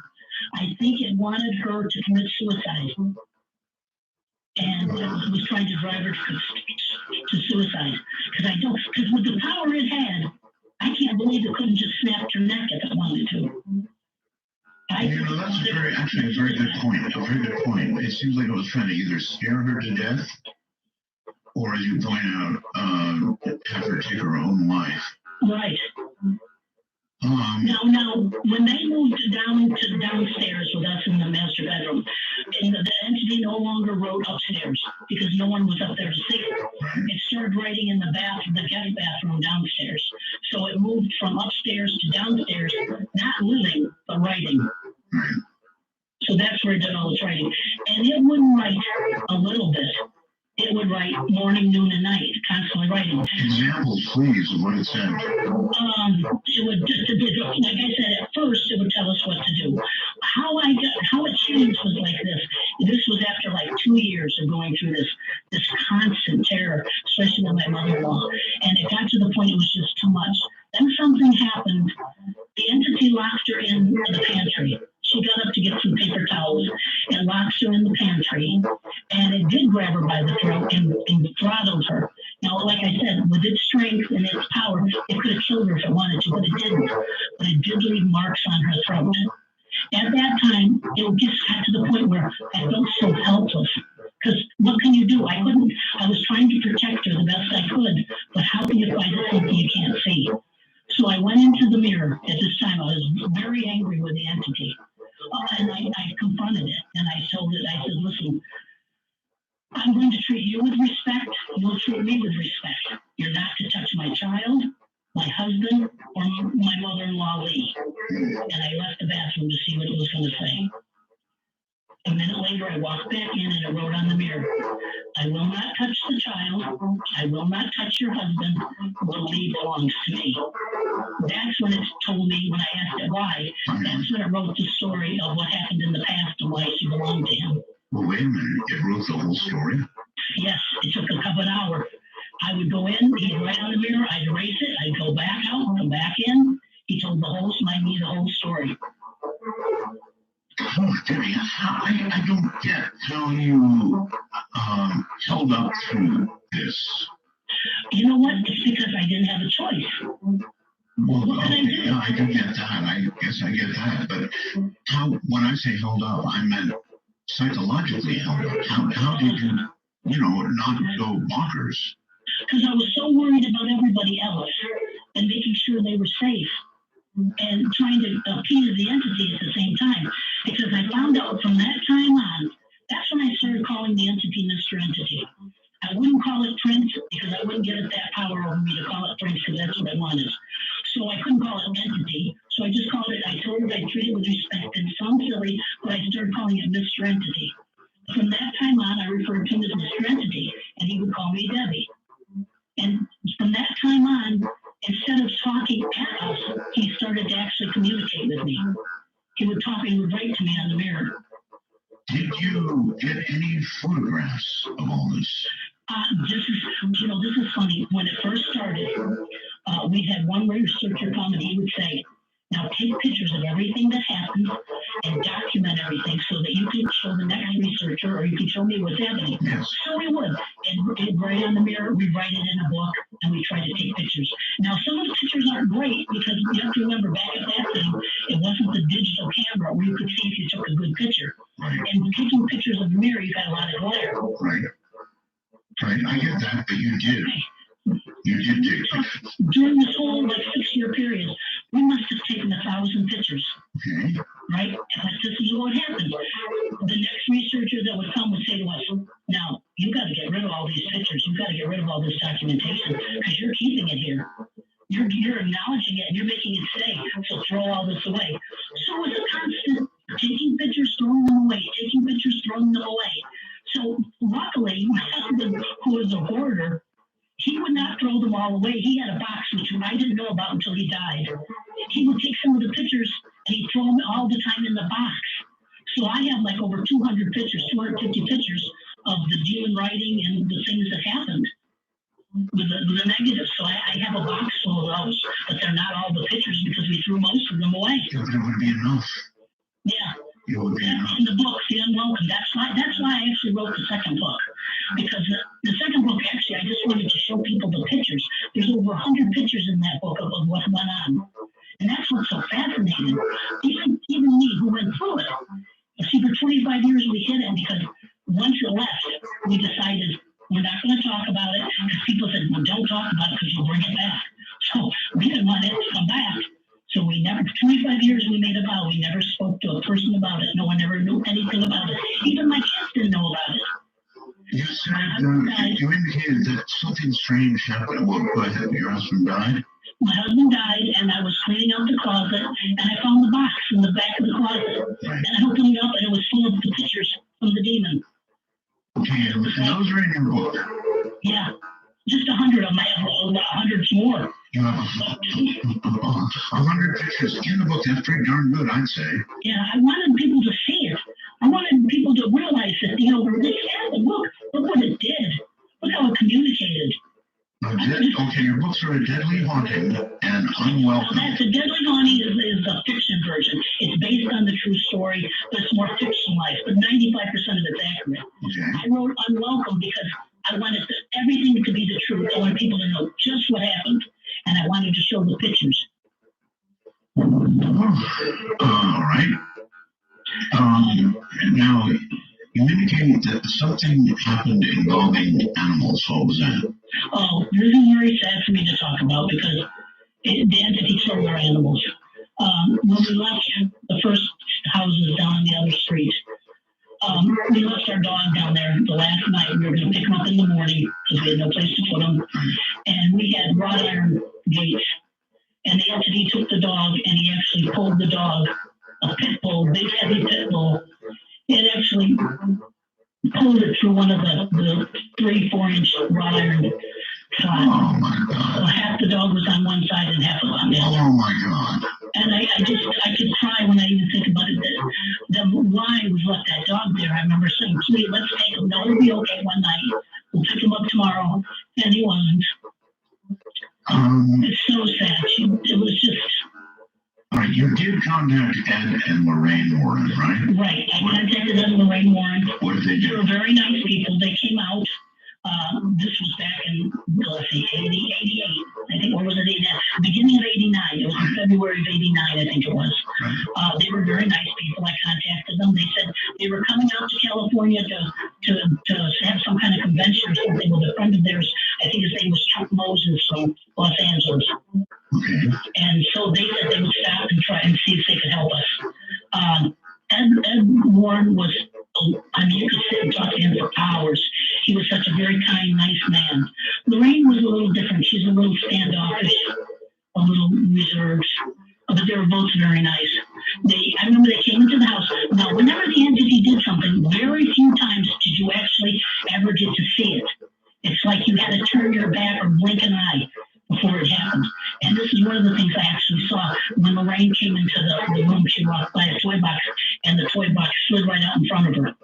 So I actually saw that. And that was one of the rare times it did something in front of someone. Okay. So the Warrens tried, but no luck. They came, we all sat down. She said, I'm going to walk through the house. She walked through the house. She came back down. She was rather pale. I remember she looked at us and said, this demon is the most powerful, ancient, evil demon I have ever experienced. She said, this is bad. She remember turning dead and saying, this is bad, Ed. This is really bad. Of course, my mother-in-law almost passed out when she heard this because that really scared her. They told us they didn't have any contacts in California, someone who could come and help us other than them. And so they decided, Ed said he would do a rite of provocation. Oh, I don't know what that is. I really don't know either. It's just he kind of confronted the demon. But at the time, I think there was more than one thing in the house. Because you got the feeling there was one strong thing and maybe some other things that weren't quite as powerful. But there was like one main thing, the bad one. And I remember they went in, we all sat in a circle. And at the time, we had a researcher staying with us. His name was Gary, who was brought to us by a friend who became a good friend of ours, Brian Hurst. He tried to help us. He was a medium in Los Angeles, a quite famous medium. He tried to help us. He wouldn't go into trance in the house because he said it was just too dangerous. But he did try to get people to come and help us. And he brought Gary. Gary was a researcher. He was staying with us, and the entity just hated Gary. He would torment Gary as much as he tormented my mother-in-law. So we sat in a circle, and Ed and Lorraine brought a gentleman, I think his name was Kevin, who videotaped everything. He videotaped it. And I remember we were sitting in the living room, and Ed did prayers, and he did some other kinds of things, and then he called forth the demon. Now, my father-in-law was sitting right next to me, and I remember my father-in-law started to change. Excuse me. I don't mean literally change into a monster, but there was subtle changes. His arm curled up to his chest. His back started to bend forward, so he kind of leaned forward. And he kind of became something different than what he was. And he stood up, and he walked towards Ed, and he dragged his one leg, and he went towards Ed. And when Ed saw him coming towards him, he got frightened, and he held up a little piece of wood he had, and he said, this is a holy relic from the cross. You can't harm me. And my father-in-law, in a voice that was completely different than his, but his voice, said, I'm going to bite your hand off and take your hand in that wood and chew it up and spit it in your face. And then all of a sudden, my father-in-law turned around, walked back in the couch, sat down on the couch, and went back to normal. This is a horror movie. It is. It's like anything that ever, I mean, we had, I don't mention the things like the smells and the pounding and the banging because they seem so non-consequential compared to the other things that happened. Right. But we had all that. We had, like, for 2 weeks, we had, like, rats infesting. I mean, they were so bad that in the pantry, you'd open the door and they'd be hanging upside down, swinging in the pantry. Really? We had birds for over a week that would bombard our windows in the bedroom. I wish you hadn't told the rat story. Yeah, we had rats. Wonderful rats hanging upside down. Hanging upside down, just swinging. I mean, and they wouldn't move. You'd go in and you look at them, and they just look at you. I mean, it was like they weren't afraid of you. Now you're scaring me, Debbie, because you're doing this on purpose, aren't you? So Mr. Entity, I remember asking Mr. Entity, it got to the point when I would communicate, it got to, if I communicated with Mr. Entity, yes. I loved to talk. I would go in and talk to him all the time. If I talked to him, he wouldn't be as destructive. It's like he was using his energy to communicate instead of destroy the house. Now you're serious? Are you really serious about the rats just staring at you? I swear to you, they just would stare at you. They wouldn't run. They just look at you. And we'd have to back. I remember backing out of the pantry. It was Mom. We say, oh my God. And then, my father-in-law said, oh, don't worry. He said, I'll go get rat poison. And Mr. Entity wrote on the mirror, if you get rat poison, not only the rats will get the poison. Oh my God. This is what he did. He would threaten us, but then he would back up his threat. He wanted us to bring a gentleman here who had come to the house before, who he said he had known in a past life.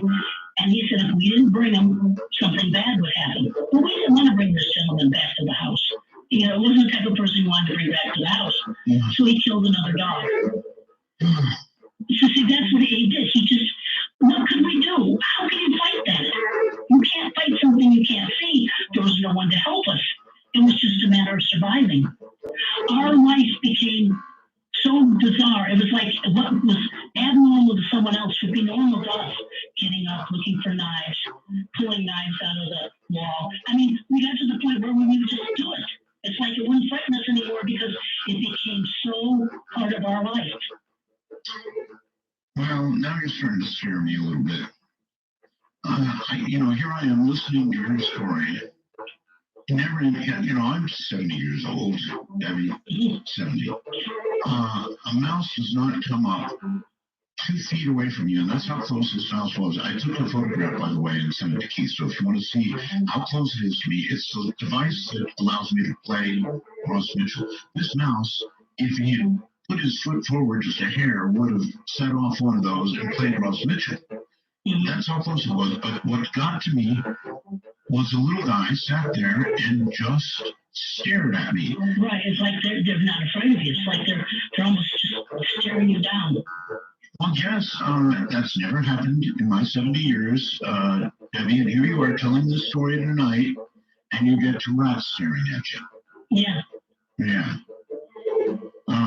So you're freaking me out a little bit now.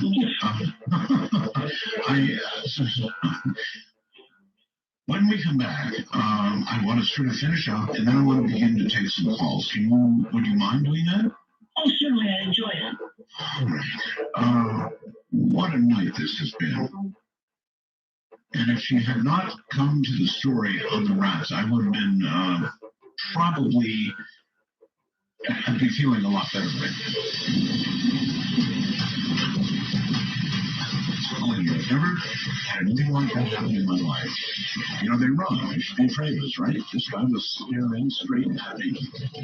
And I was turned on for 10 to 15 seconds or so before I turned around to get the camera.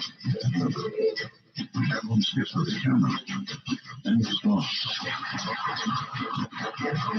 Say he. I named her Happy, right?